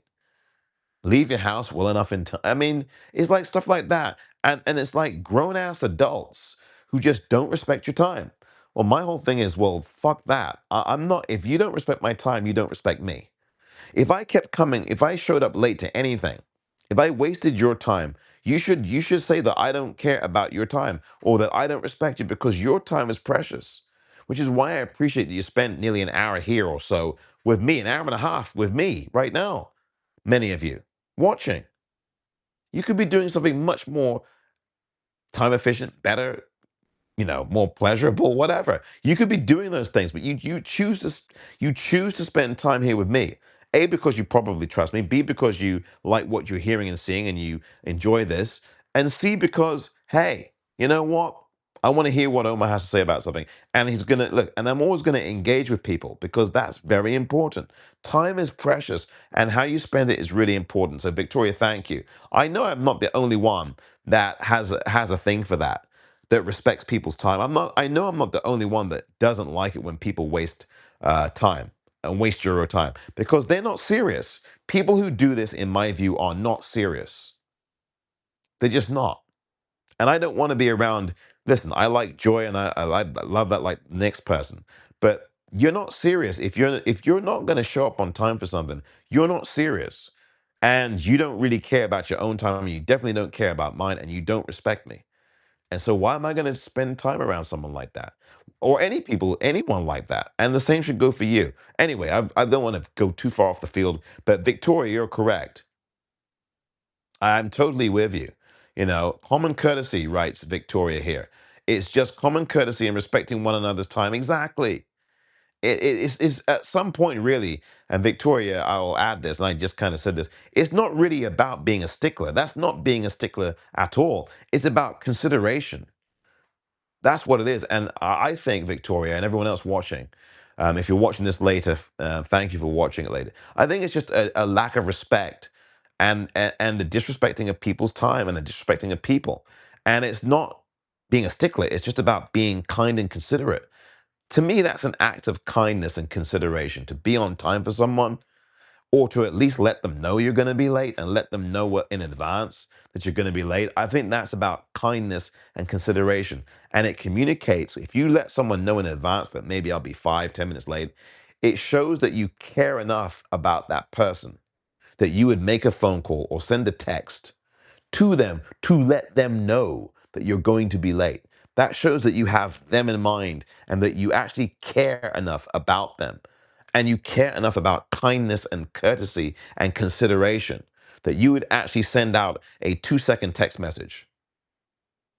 I'm not asking for the world, right? I'm not asking, it's not rocket science. And if that's the worst thing about me, I don't know. You can be the judge. If that's the worst thing about me that I want people to be on time, then I'll take that. I'll take it. You can do a lot worse in this world. Victoria, thank you very much indeed. It's just common courtesy, as she said, and respecting one another's time. Not at all, Victoria says. Yeah, again, they're basic things like this. That's about also manners, you know. That's a it's bad manners to show up late to something. And I'm not a fan of that. I mean, people I watched DL Hughley, and I think I mentioned this earlier today. For example, I watched DL Hughley. DL Hughley came to San Francisco today and yesterday and Friday, and over the weekend I saw him at a local comedy club here, and there were people that wandering into the club late. DL Hughley's doing his set on stage, and he's been doing the set for 45 minutes, and in comes this couple sit next to where I'm sitting, at the near a table where I'm sitting next to me where my seat is. And the woman comes in and she's drunk and she stumbles off the chair and falls on the floor. I help her up onto her chair and she says some unintelligible thing. She's pissing drunk. And she looks at me and I'm like, Jesus Christ. I didn't say anything. But I'm like, you motherfuckers, you're a couple and you motherfuckers got here 45 minutes into Dale Hughley's set. Plus there was a comedian to open before him and then you come in late and you come in 45 minutes into his set and you're fucking drunk. I tell you, people are a trip, man. They're a real trip. Some people are just wow. And if you are someone that habitually shows up late or doesn't know what time it is or doesn't have a watch or a phone with a clock on it, can you get one? Just don't even do it for me. Do it for you, right? Yeah, that is my pet peeve. People who show up late to stuff, not to Substacks, but for thing. If I'm meeting someone or if I'm going out to some place and someone shows up late. And the funny thing is that there's a saying that says never keep a lady waiting, right? And but yet it's so wild that but people just often are late, and it's just a really it's not a good quality. Sorry, I'm just being I'm not sorry. I'm just being frank with you. It's not a good quality to have. Golden Dawn. I wasn't able to watch the game today. So grateful to have found you here, live here on some Barack. I don't know what you're saying, as in Barack Obama. Golden Dawn, I don't know what you mean here. But then you continue, very happy that Spain won. That, yes, I am too. Camelot, the end of you speaking came Camelot, the end of you speaking about Justin Timberlake. I will have to look up and see what happened. I'm sorry. I do not understand parts of your message, Golden Dawn. If you can perhaps retype that, that'd be great. If not, fine. I read out your comment as I promised to read all your comments out here. I'm coming to the end of this post match World Cup final post match. Viva Espana! As Spain are world champions, they defeat Argentina in extra time by a score of 1-0, ending the bid of Argentina to be only the third repeat champions at the Men's World Cup in history. Thank God Spain won that game. I'm really pleased that they did. So good and good riddance to Argentina and congratulations to Spain. Victoria writes, proper planning prevents tardiness in my humble opinion. I totally agree. It's about the planning. The lateness is not about the lateness. It's about the planning. That's what it is that people have a very lackadaisical attitude in general. Not everybody, because look, things happen. There can be emergencies when you're planning ahead and things happen. I understand that. But let somebody, can you let us know? And then that happens. You know, the worst thing to do is not to communicate with somebody and then have them wondering what the hell's going on. Have you stood them up? Have you not? What the hell's going on? So, yeah, I do have a really hard line on that because my time's precious, and you have a right, dear viewer and dear watcher, dear listener, excuse me, to determine who you want to spend time with and how you spend your time. You do. I don't care who you are. It's your right to decide that. And if you lose a friend or lose someone along the way, lose someone that you might have liked or admired, so be it. There's some things that you cannot compromise on. And as I've said, I'm capable of giving grace and I have given grace, but there's things I don't compromise on as easily anymore. One of them is time. And I can give grace on time, but time is a very important factor. And not enough people respect it. Not enough people do. So, yeah, don't be fashionably late. Just be on time. And if you're going to be late, say so in advance. But I agree, Victoria. Proper planning prevents all this. If you leave your place or wherever you are at a certain time and you calculate what's going to go on, allow for traffic, allow for issues, allow for this, allow for that, you're more than likely not going to be late. Things happen, but yeah, please plan properly and plan ahead. You know, there's no excuse for that. No excuse. Yes to A, B, and C, writes Victoria. That's called a West Coast friend, LOL, writes Adam. You know, Adam, that's funny, but it's true. I think West Coasters are so much worse with this than East Coasters are. New Yorkers, for example, because I met a number of people in New York, people I know, people I don't, friends and whatnot, and they were for the most part, there are one or two exceptions, but for the most part, they were much better, Adam, at being on time. They really were much better. New Yorkers, they are there, man. For the most part, they are very good at being on time. People here in California, not so much. That is very true. I think it's a discipline thing. It's a lack of discipline for people anywhere, because I'm not saying that there's never people in New York or on the East Coast who aren't on time. Of course, there are people anywhere who aren't on time. But it's a lot about discipline and about respect and about planning. And yeah, here in California, while there are people who show up on time, and I know people who do, there's a lot of people who just, oh, take my sweet time. I'll float. I'll get there when I get there. It's like, that's a really, in my view, a really unhealthy way to look at how you spend time. You can't get that time back. And once somebody's invested time in you and you've wasted that time that they've invested in you, you can't get that time back. You can't. And time is short. Life is short. Hate to say it, but it's true.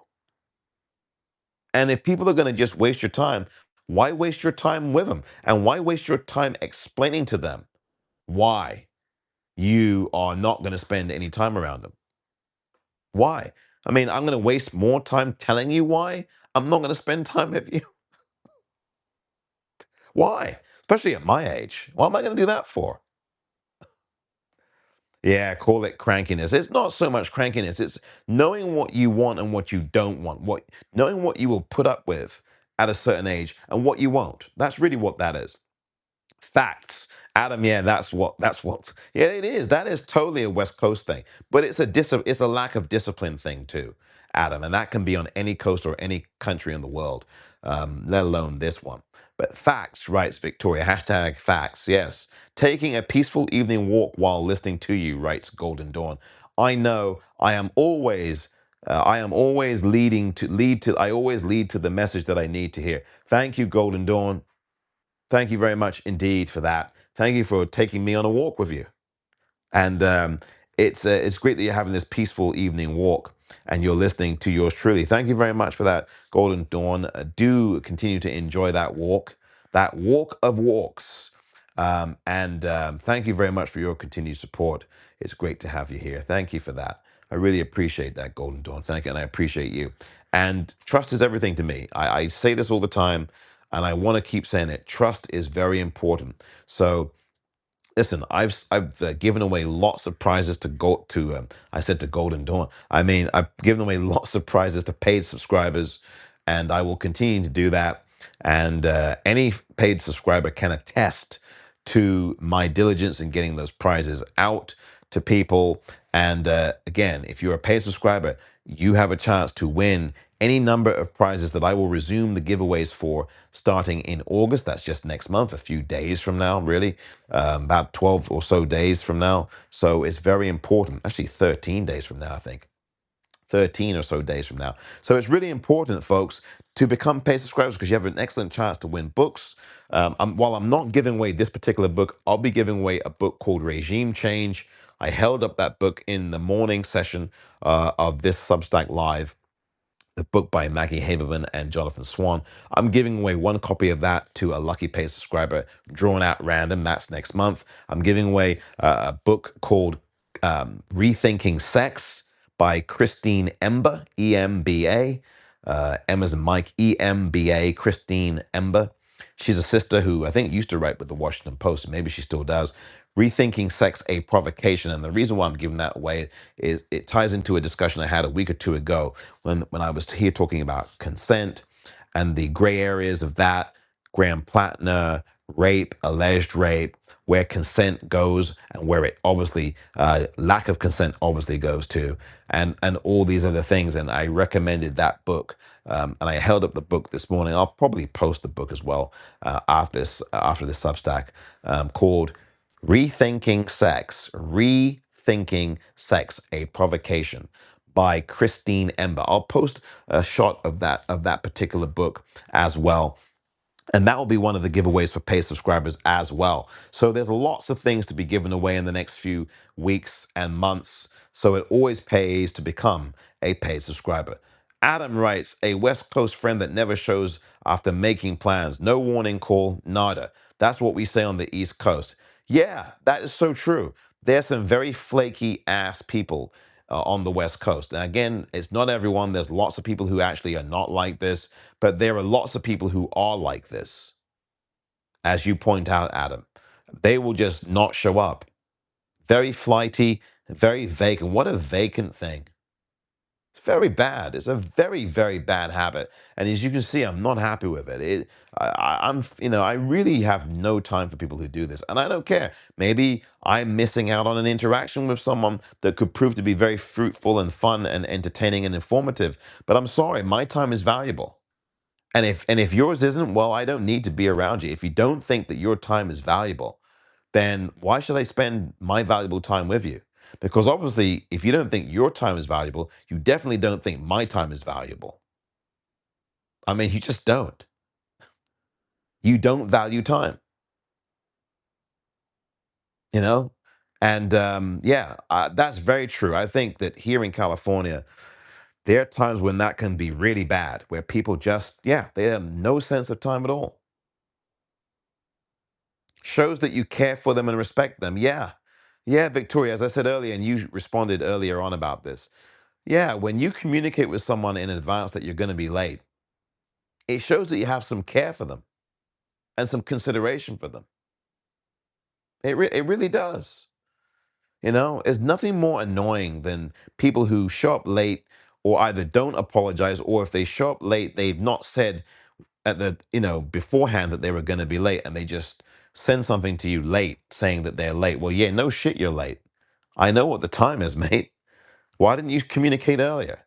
And then when I try to contact you, I don't hear it. I mean, so yeah, it's really poor.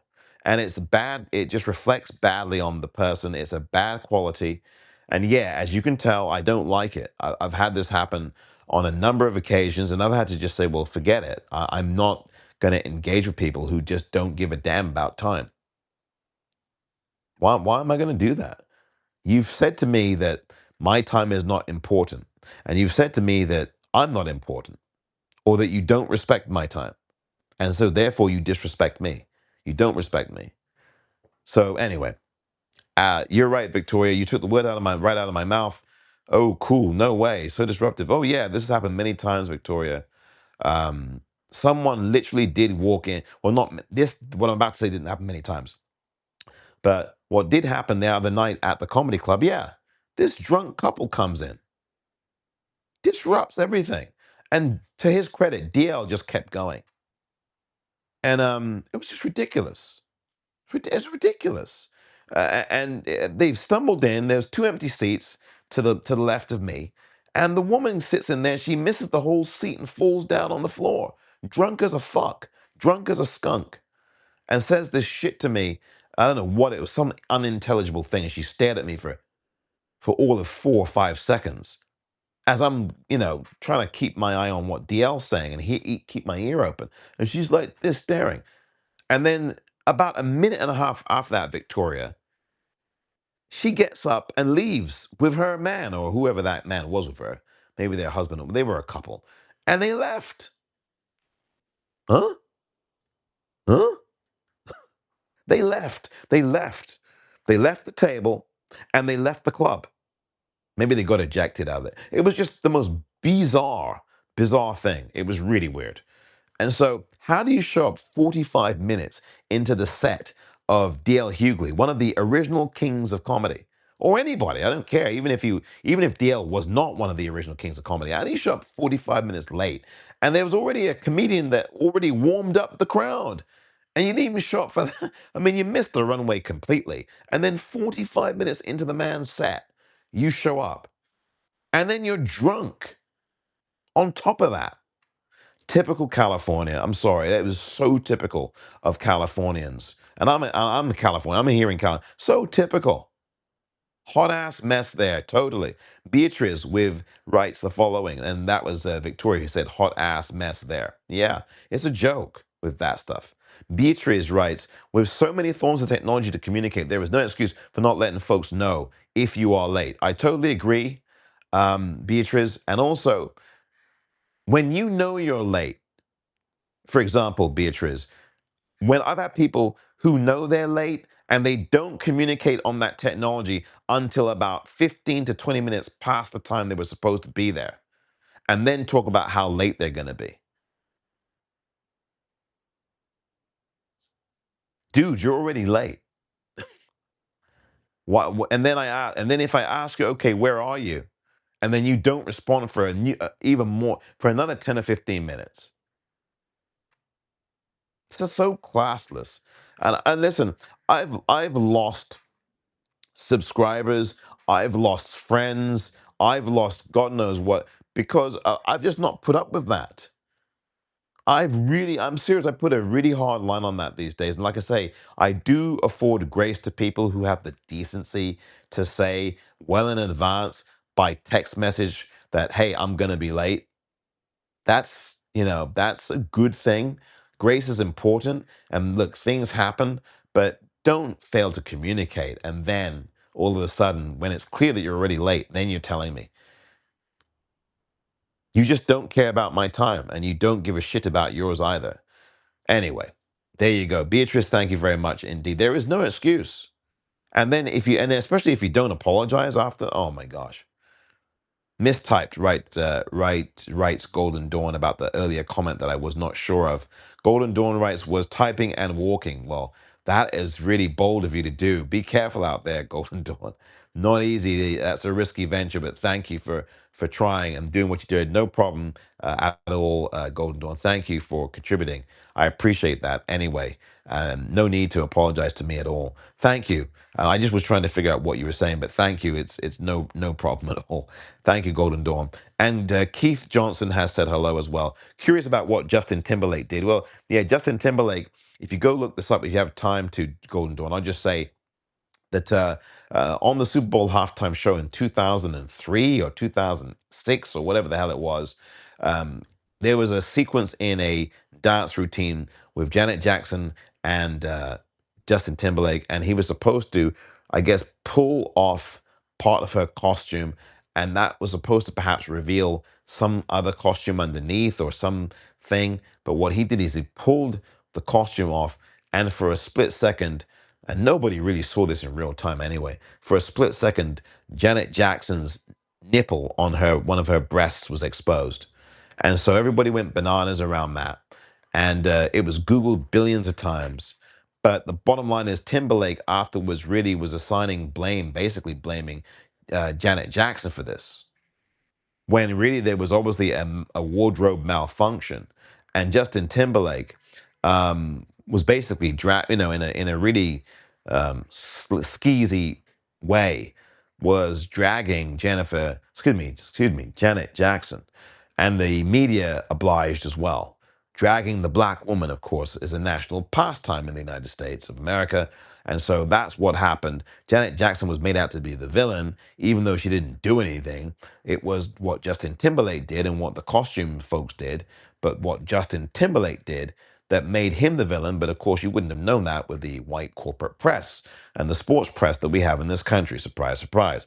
And Timberlake has had a record, apparently, of mistreating women or being nasty to them or humiliating them. There's stories I've read in various publications, whether it's Vanity Fair, I think, is one of them. If I remember from a year or two ago, I read this where Timberlake had been known to treat women badly or some women in a very disrespectful way, disreputable way. You can go look these things up online and you will find these authentic. These are not make-up stories. These are stories where people have actually been quoted about him. He's not a nice person. And of course, he was arrested for a DUI, I believe, last year or the year before. So, that's TMZ got that video of him refusing to take the breathalyzer test, and then he got arrested and all that. That's all on video. It might be on YouTube somewhere. But TMZ had that story out there. He could not walk a straight line. He was just, oh, I'm on tour. The police in Long Island or wherever it was in New York didn't give a fuck who he was. Oh, Justin Timberlake, you're Justin. Oh, yeah, I'm on tour. Like, they didn't care. And then the woman that was with him, his booking manager or somebody, whoever it was trying to get the cop to release him, trying to bribe the cop. I mean, that video is just ridiculous. Anyway, so Golden Dawn, that's I guess, a capsule in a nutshell of what I was talking about with Justin Timberlake. Beatrice writes, goodbye, Argentina. Absolutely. OMG, that chronic tardiness would drive me bananas. Yeah, Victoria, I'm with you. It's not a positive quality. I'm sorry. I'm not sitting here, everyone, making out to be a perfect person. I'm not, okay? I have faults, I have flaws. I try to improve every day, try to be a better person. I try to refine what I do, try to be better, try to be less judgmental, all kinds of things. Sometimes I fail at that miserably, all kinds of things. But if the worst thing, and again, I admit that love compliments and all that. I'm not one for false modesty. But if the worst thing about me is that I just demand that people be on time, then so be it. I'll live with that. I'll take it. I got work to do. I'm not the genuine article. I'm not the finished product. Who is, right? But all I ask is for people, if we're having a meeting in real life, all I ask is for you to be on time. And if you're not on time, all I ask you in advance to do in advance is to say, look, I'm running late. That's all. And say how long you expect to be. I don't think that's a pro I don't think I'm asking the world too much. I really don't. And the thing is, most of the time people abide by timelines and being on time, most of the time. But there's a load of people who don't. And it gets worse and worse, I think, as I get older. I notice this worse and worse. People just have a disregard for your time. I hope I have not disregarded your time today. Dear viewer, thank you very much indeed. I'll read out the final comments before I say I will be moving on and saying goodnight to you tonight. Beatrice writes, valid boundaries. Totally. Beatrice, thank you very much for your support. I really appreciate you. Thank you very much for your comments, and it's great to see you here. Would love to see you here more often. I know you're probably very busy. Thank you for coming on board this Sunday evening. Valid boundaries, writes Beatrice. Beatrice is correct. I agree with her 100%. Beatrice, I agree with you. Valid boundaries. I don't see anything wrong with that. That is not a problem. If someone has a problem with someone who's asking for them to be on time, that person who has a problem with it probably got to steer. You've got to probably steer clear of them.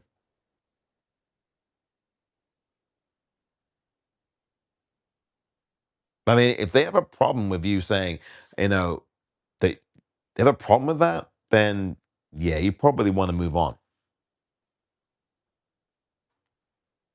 I know I've got well away from the World Cup, haven't I, at this point?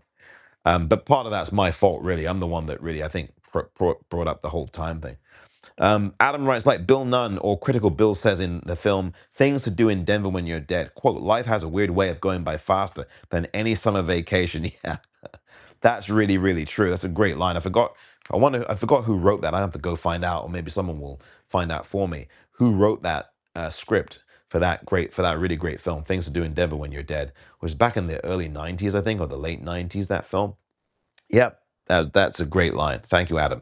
Thank you. It says Golden Dawn, beautiful evening in Virginia. Golden Dawn, thank you. You're coming in from Virginia. That's fantastic. Adam writes, thank you again on my incredible live. You never disappoint, my friend. Adam, thank you very much indeed. You show up every time. So you never disappoint either. Thank you very much indeed, Adam, and have a good evening as I read out the final few comments before saying adieu to you all here on this World Cup final post-match. Of course, the last one I'm doing because it's the last game of the World Cup. The 104th game of the World Cup was the one today, the World Cup final of the men's tournament between Spain and Argentina. As you all know by now, Spain are the world champions. They won the World Cup by a score of 1 goal to nil today in the final, defeating Argentina, the reigning World Cup champions. Spain, who had won the European Championship just 2 years ago, the men's team, are now world champions as well. And the men's team are, and the women's team who won a year or two ago, they are also world champions. So Spain are dominating world football as well. So that's tremendous stuff from them. Congratulations. And I know Spain is continuing to party as I speak live here. Carl August says hello, joins us. Hello to you, Carl. Golden Horn. Golden Horn? Golden Dawn. I was about to say Goldie Horn, but Golden Dawn. I don't know. Maybe you resemble Goldie Hawn. I don't know. But Golden Dawn, thank you very much. And Golden Dawn writes, very important issue. Sounds like a great book. The books that I think Golden Dawn may be referring to are the books that I mentioned earlier that I'm going to be giving away. There's a book I talked about a few minutes ago called Rethinking Sex, A Provocation by Christine Emba. I will be giving that book away to paid subscribers. At least one lucky paid subscriber we'll get that. Again, how it works with paid subscriptions when I'm doing giveaways is I put your names into a hat and draw one of them out at random. Sometimes I give away multiple prizes, so there could be multiple winners, and sometimes I give away multiple things of the same prize. So look, I'm definitely going to be giving away things again, and that will be next month. So please become a paid subscriber. Plus, I also do extras in essays and things and videos and photos that I take, because I also do photography and videography at times. So I put that in also extras at times for paid subscribers as well. And I do some of the stuff for free subscribers in terms of reports and stories, but there's extras that the paid subscriber gets that people who subscribe for free do not get. If you can afford to, please do become a paid subscriber. It will be well worth your while. You certainly will. It will be worth your money. It really will, because I do give away a heck of a lot of things. I've already given away vinyl records, CDs, books, movies, and lots more to come, including Knicks championship apparel. Even if you're not a New York Knicks fan, giving away hats, giving away T-shirts. I've got a few of them right over there. You can't see where I'm pointing to, but they are there, and as is the hats as well. I'm giving away all those things coming up when the giveaways that I do resume next month. Lots to give away between now and the end of the year, too. So it pays to become a paid subscriber. To those of you who are paid subscribers, thank you so very much indeed for that. It's greatly appreciated. Your support is abiding, and I do appreciate you very much indeed. And thank you for investing your time and your money, which is really important as well. So thank you for that. Beatrice writes, good night, everyone. East Coast are getting to bed, as it is almost 9 o'clock there on the East Coast right now. And getting to bed on time. There you go. There you go, Beatrice. Thank you. Enjoy the dialogue. Have a good evening, Omar. Viva España! Thank you, Beatrice. Viva España, and a very good night to you. Be well. Have a good night's sleep, okay? And have a great rest of your brand new week. Beatrice, thank you so very much indeed. Adam W. writes, mistake. Nunn's character was easy win. Treat Williams was critical Bill in the film. Things to do in Denver when you're dead. I think Treat Williams, I think he passed away, didn't he? Oh, in the last few years. And so did Bill Nunn. I know Bill Nunn passed away. I think Treat Williams also passed away several years ago. I hope I'm right. I hope I didn't get that wrong, because I don't want to say someone passed away and they're still alive. That's not really good, is it? But thank you for the correction there, Adam. No problem. Good night, Beatrice writes, Adam, that kind of behavior is just so rude. In terms of people showing up late, Golden Dawn, as Golden Dawn just said, I totally agree. It's so rude. That's the one word that I didn't say. Thank you, Golden Dawn, for saying it.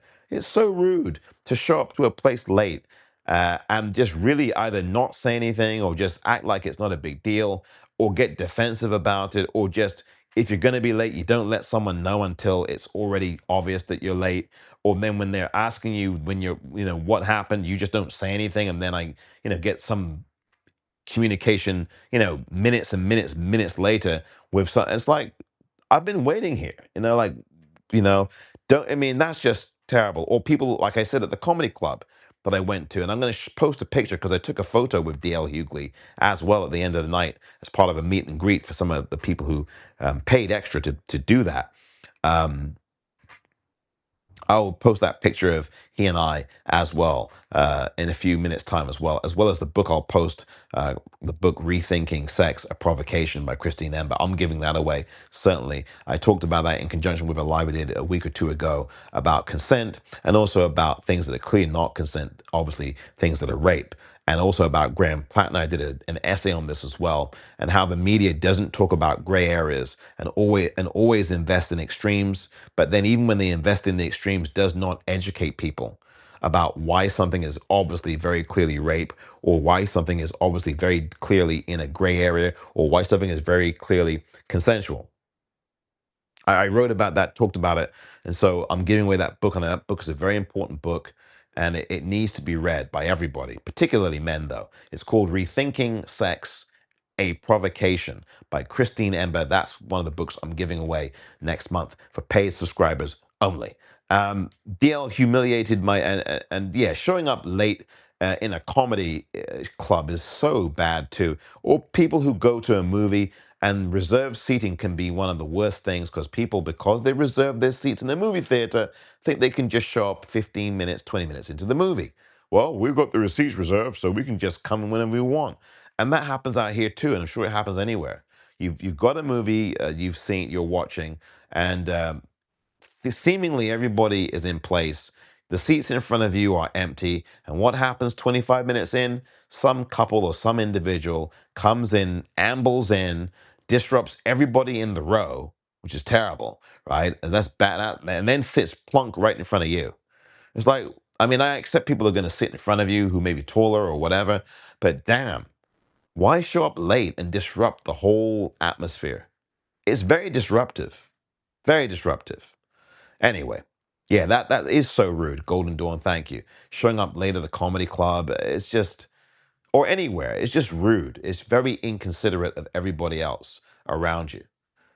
DL humiliated my dad at a show in Wildwood, so he had it coming, Omar. Haha.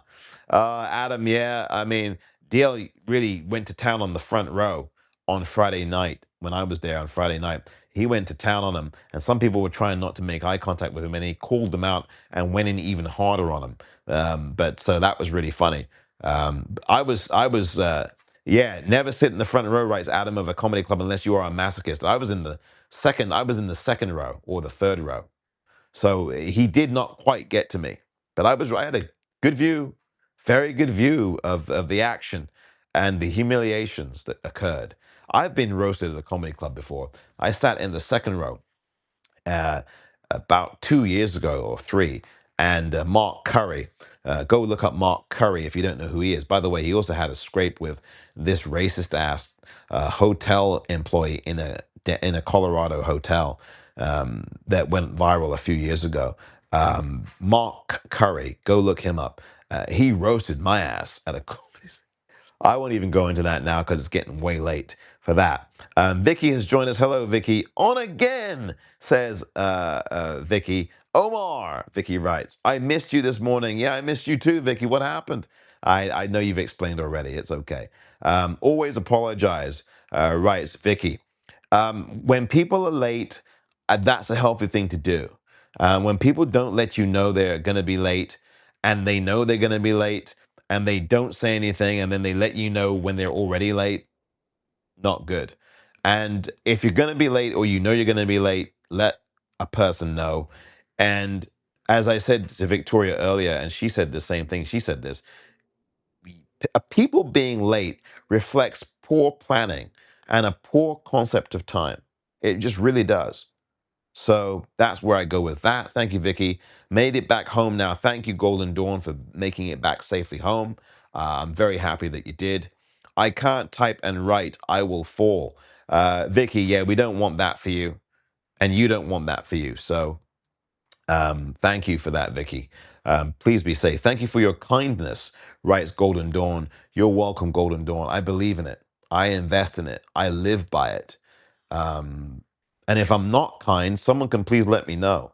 I like to think I'm a pretty kind and compassionate human being. I have my flaws, there's no question. But there's some things I just will not stand for. And some people don't know what those are for them. And some people don't know what their boundaries are. Some people have no boundaries. I believe in boundaries to a degree, for sure. And for me, one of the big ones is time. I mean, anyway, you can tell I am. That's a real pet peeve of mine. Hi, Omar, says Vicky. I remember that. Yeah. Oh, Vicky. The time situation, and also the situation around Janet Jackson. It was very humiliating, Golden Dawn, as she points out. She remembers this too. Yeah, this is horrible for Janet Jackson at the time. It was horrible. And everybody piled on Janet Jackson and made her look like the villain because that's what America does, white America especially, does to black women. Pile on them when they've done nothing wrong. Pile on them if they've done something wrong. Serena Williams shouts at a ball girl or a line judge, I think it was, and everybody makes Serena Williams out to be a mass murderer or something. It's just ridiculous. Then some white tennis player does it, and everybody says, "Oh, that's the competitive spirit and the competitive fire coming out of the name your white female tennis player here. Insert her name here. That's their competitive spirit." But when Serena Williams does it, oh, all of a sudden she's a monster. So that was a humiliating Golden Dawn. That was a humiliating thing. I agree with you for Janet Jackson, and everybody and their brother piled on her like she was the problem.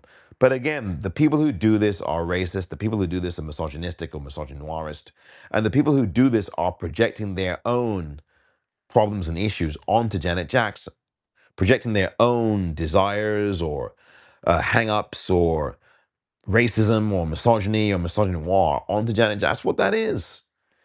It's a reflection on those individuals, not on Janet Jackson. Her breast was exposed, exactly. He never really apologized for it. And if he did, Vicky, and then Vicky points out, they just right, her breast was exposed, her nipple was out for a second or so, or a split second. And at the time, Timberlake didn't apologize. I think later on he did, but it was such a backhanded apology that it wasn't really an apology at all. Apology. It was not one. It was defensive, and but Justin Timberlake's a jackass. Anyway, people know this in the industry. He's not the nicest person. A lot of people, as I said earlier, in that industry are not. Just say sorry. Yeah, sorry is important. It's not going to heal everything, but you know what? If it's sincere, it is a recognition by the person who commits the offense that they actually care enough and that they do have a regret and remorse around it.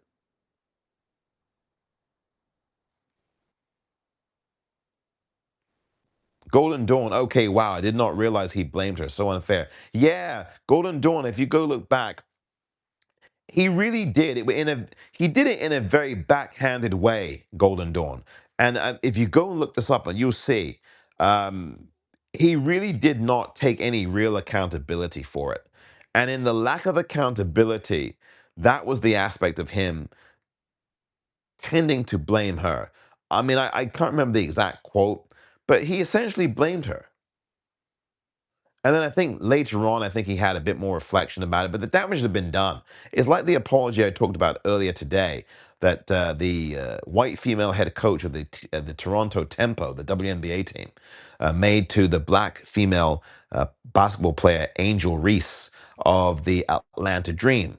Sandy Brondello, the white Australian female head coach, apologized for calling out, shouting to the refs that Angel Reese, a black woman, she should have got the foul. What is she, a protected species?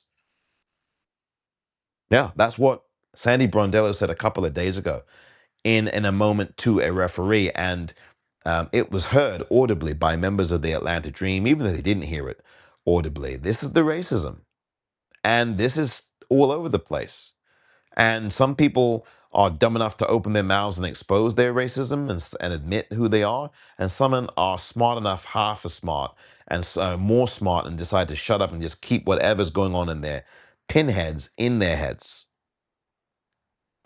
But Brondella was suspended 1 game by the WNBA. It should have been five. And she should have been fined heavily. I don't think she was even fined. I talked about that this morning on the previous live. If you haven't seen the earlier live I did, which which was about 2 hours long, this morning, please watch it. I go into great detail on it. Tanya of 92% has joined us. Victoria writes, I remember when that JT, Justin Timberlake thing happened, I was so furious how he put it on Janet, and she was so humiliated by the media too. Victoria, absolutely. He totally blamed Janet Jackson, Vicky. Yep, he did.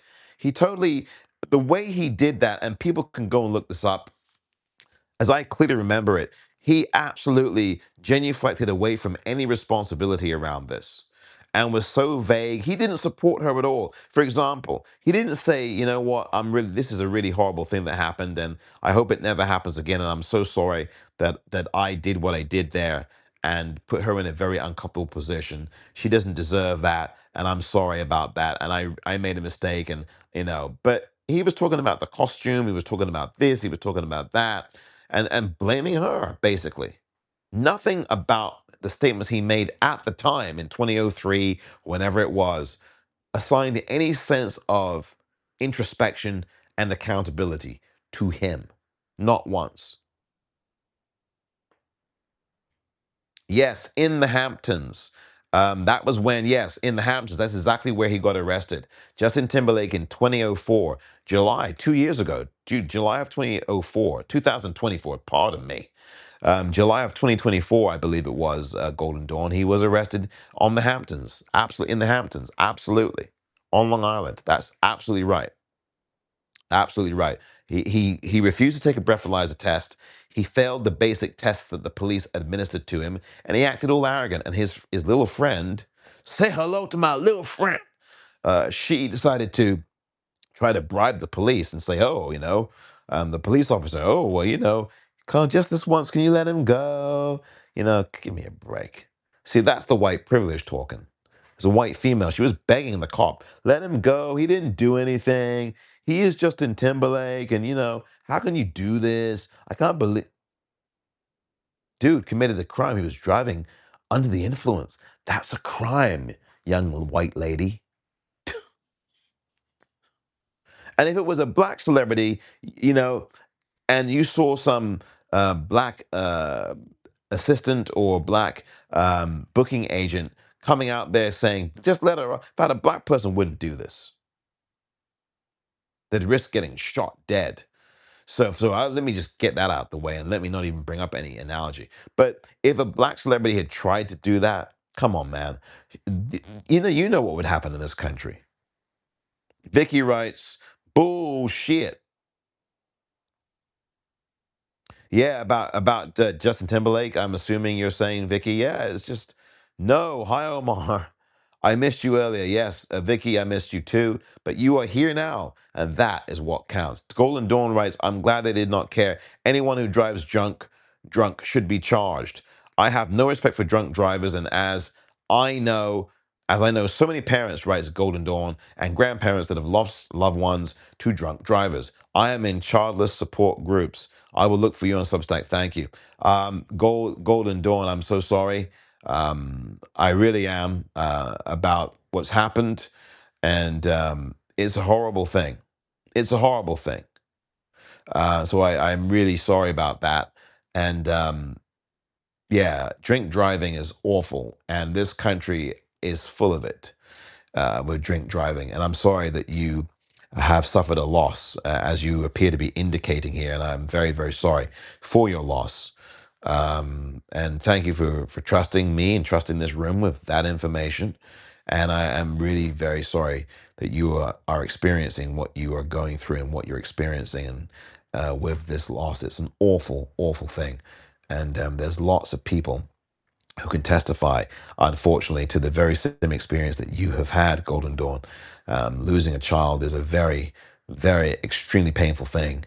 And, I haven't personally experienced things like this. And I don't know, I don't have any frame of reference for any of these kinds of things, but it's just really horrible, isn't it? And I'm really sorry to hear that you've suffered this loss. Um, so there we go. Thank you for trusting me with the information and trusting this room as well with your information, Golden Dawn. Thank you very much. Vicky writes, boundaries are good. They are. I think they're good, and people should negotiate them as well. And particularly not just in tardiness or in time, but in times of lots of other things, including one of the subjects that I recommended the book, Rethinking Sex, including on, relationships, marriages, sexual encounters, intimacy. All these things should be negotiated. And boundaries should be set. They really should be. So there we go. I'll call if I am late. Yeah, that's the thing. Thank you, Vicky. I get it. People might be driving or whatnot or whatever, but still, pick up a phone and call if you can. Yeah, that'd be a good idea. Or pick up a phone. What's wrong with that? Call. I think that speaks volumes. If people, and I talked about texting being okay to let you know, but calling is so important. And we're in a society really that doesn't call anymore. We just text. Most people like to text. And it's a generational thing too, because I would be a caller for sure, Vicky. I totally would. I'd call and say, "Hey, look, I'm running a bit late." If that ever happens, I mean, listen, I hate being late for anything. And rarely am I late. And if I'm late at all, it's like a minute and a half, 2 minutes at the very most. But pick up a phone and call somebody. But no, people don't do that these days. A lot of people don't do that anymore. And again, I think it's a generational thing, or even if it's not a generational thing, they hide behind a text, which is so impersonal. And what kind of medium you use says a lot about you. If you pick up a phone and call, that shows you have some more care and consideration. But either way, if you notify someone in advance, it makes a difference. Cassandra Butler, yay, says Cassandra. Hello to you. Viva la España. Thank you, Victoria. Trump wouldn't get off the stage. No, Vicky, he wouldn't. I talked about that before you came in. He would not get off the World Cup stage. And even Gianni Infantino had to usher him off.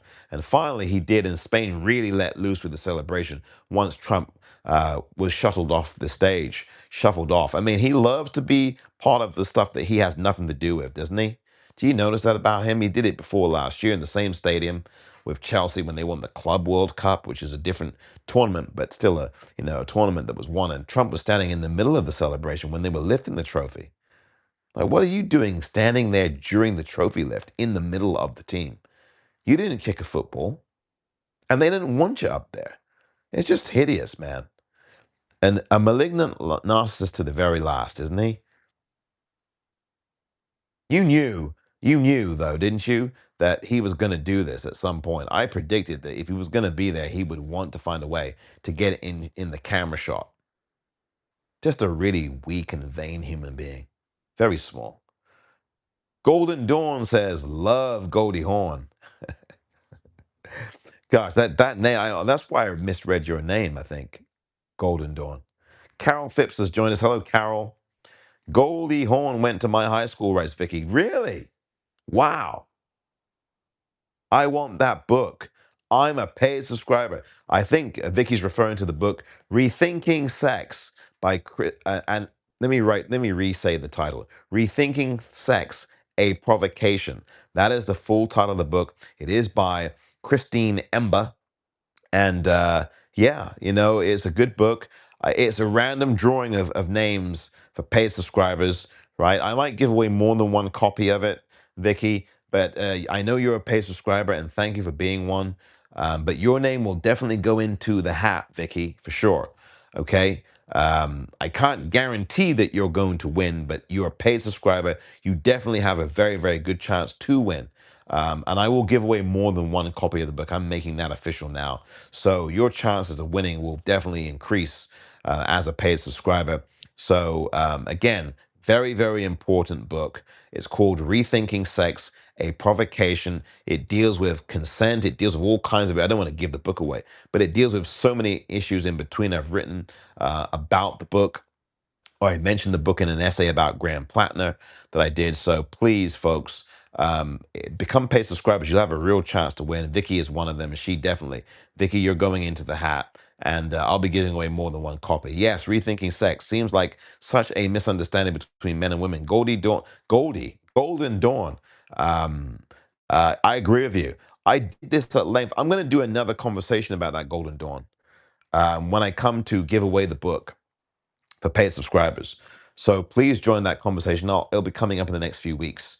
Um, because I want to go even deeper than I did the last time I talked about this between men and women, and I do want to focus on that away from Graham Plattner because he's not been convicted in a court of law and he's not been charged, and no one's talking about Graham Plattner anymore. There's another candidate now who looks like he may get the endorsement of the Democrats in Maine, Troy Jackson. Excuse me, I think it is, but that's another story for another day. No one's talking about Graham Plattner now. He's out, he's gone. But one thing we should be talking about is what I talked about a week or two ago. This misunderstanding, quote unquote, between men and women. Golden Dawn, I'm going to get into that deep, deep, deep. And I hope that you're part of that conversation with me when I do this next month. I'm going to do this next month because I get into this. I'm going to start to wind things down. I love photography, especially nature photography. Well, Golden Dawn, you'll love some of the things I've been posting on Substack.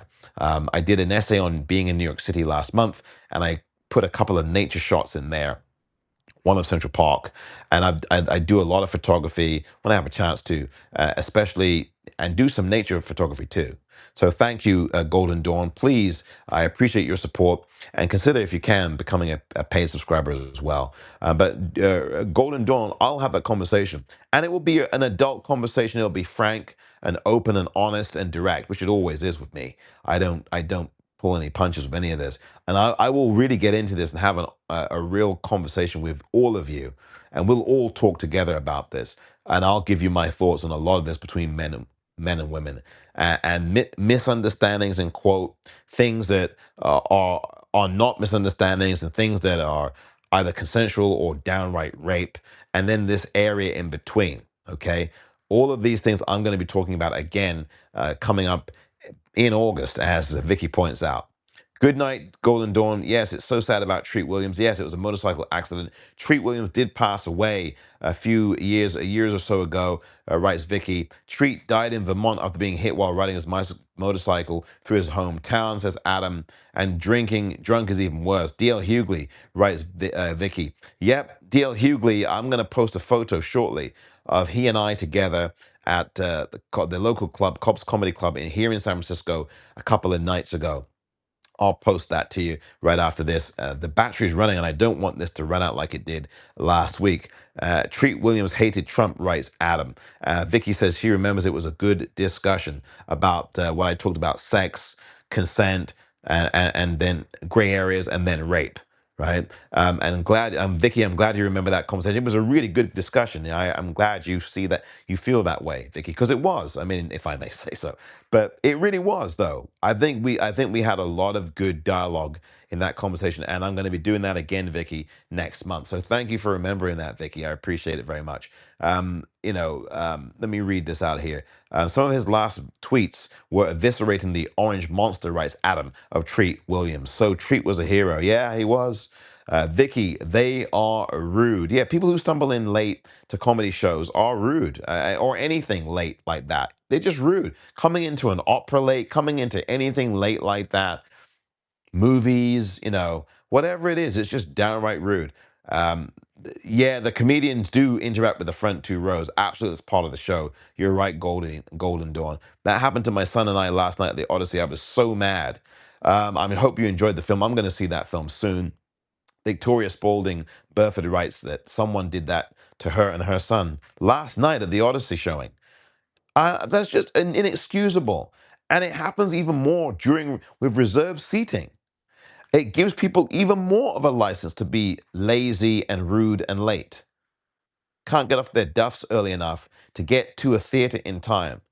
They don't even bother watching the trailers. They coming in late during a trailer before a movie is one thing, and that's not a problem because that always happens. But coming in late during the movie, the feature presentation, is inexcusable. And the reserved seating seems to even reward this because the people who come in late know that no matter how late they come in, the seat, more often than not, is not going to be filled by someone. But a rule should be if you come in 5 or 10 minutes late, your seat's gone. And you might be able to get a refund back. Or we can at least get 5% or 10% of that late ticket. Or, whatever, you get no refund for. I mean, I don't know. But the bottom line is it's very rude, Victoria. I'm sorry that happened to you yesterday. I had a scheduled brunch. That's okay, Vicky. Do not worry. I appreciate you for being here. I do not get problematic with people who show up late on Substack. That's fine by me. Really, it is. Golden Dawn writes, I'm going to have to leave now. We'll look into your, oh my gosh, I'm going to read these comments before they go. We're going to have to look into your Substack. Thank you, Golden Dawn. Have a great evening, everyone. You too, Golden Dawn. Let's put it this way. Justin Timberlake is really an offshoot of Vanilla Ice, writes Adam. That's all you need to know. It speaks for itself. It surely does, Adam. Thank you for putting it that way. States of California. Hello.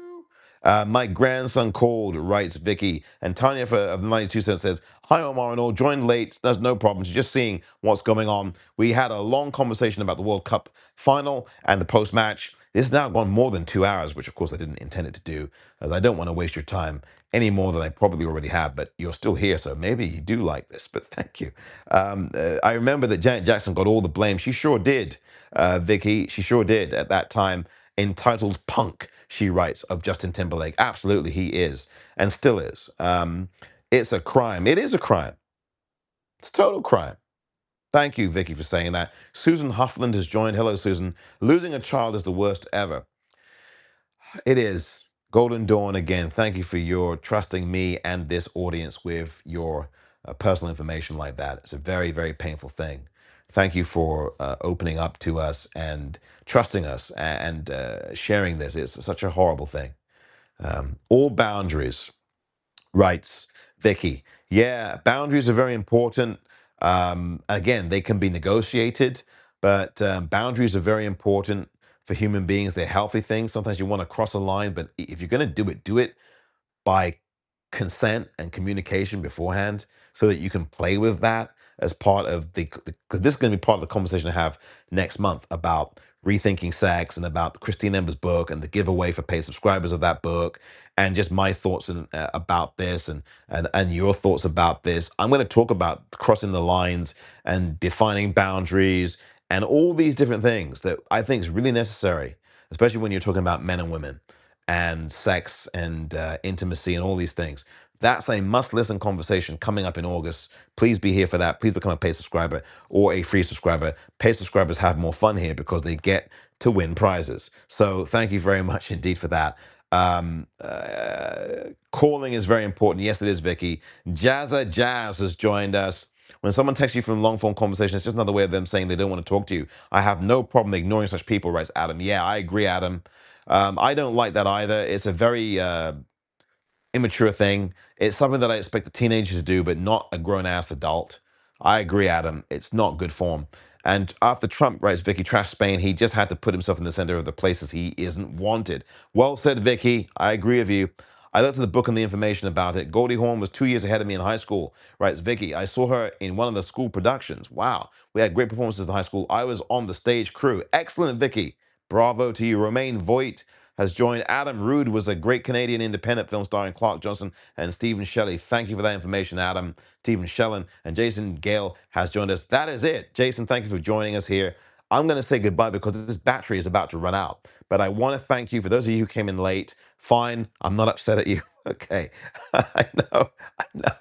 Do not worry about that. You can be as late as you want on Substack. All right, that's not an issue for me. But please watch this back if you can. I know it's gone over 2 hours. This has been the World Cup final post-match final score. Viva Espana! That's the final score. You don't have to know the rest. I'm so glad Spain won. Muchas gracias. Muy bueno, Spain. Viva España. Vamos, vamos, vamos. Congratulations to the world champions, the Spain men's team, the national team, win the World Cup. Thank you very much for that. I need to go, says Vicky. Have a good night, Omar. Good night, Vicky, and good night, everyone else. Jeannie has joined us. Oh, little Jeannie. Good night to Jeannie. I don't know if you're little or whether you're not, but Jeannie, thank you for being here. Take care as well. And the racist lost is the best part. Yes, Jason, agreed, 110%. The Argentinians, the racists, did lose, and I'm so thankful for that. Thank you, everyone. I'm so thankful for each and every one of you joining. Please watch this back if you missed any part of it. Become a paid subscriber if you can, or a free subscriber. You are welcome. Giving away things beginning again. I'm resuming those next month. Lots to talk about, including men and women. I'm going to be getting into that in depth in an adult and honest and refreshingly frank way as ever. That's all I do around here. And you'll be part of this conversation and we'll talk about it, okay? Toodles, says Jeannie. Thanks, Omar. We'll watch back. Thank you, Amy. Charminic. Thank you very much indeed, Amy. As always, great to see you here. Thank you for your support. Your support is abiding, and I appreciate each and every one of you. Take care. Enjoy the rest of your Sunday, and have a great rest of your week. I'll be back next Sunday with Omar at 8 a.m. Pacific. Take care, and have a good night.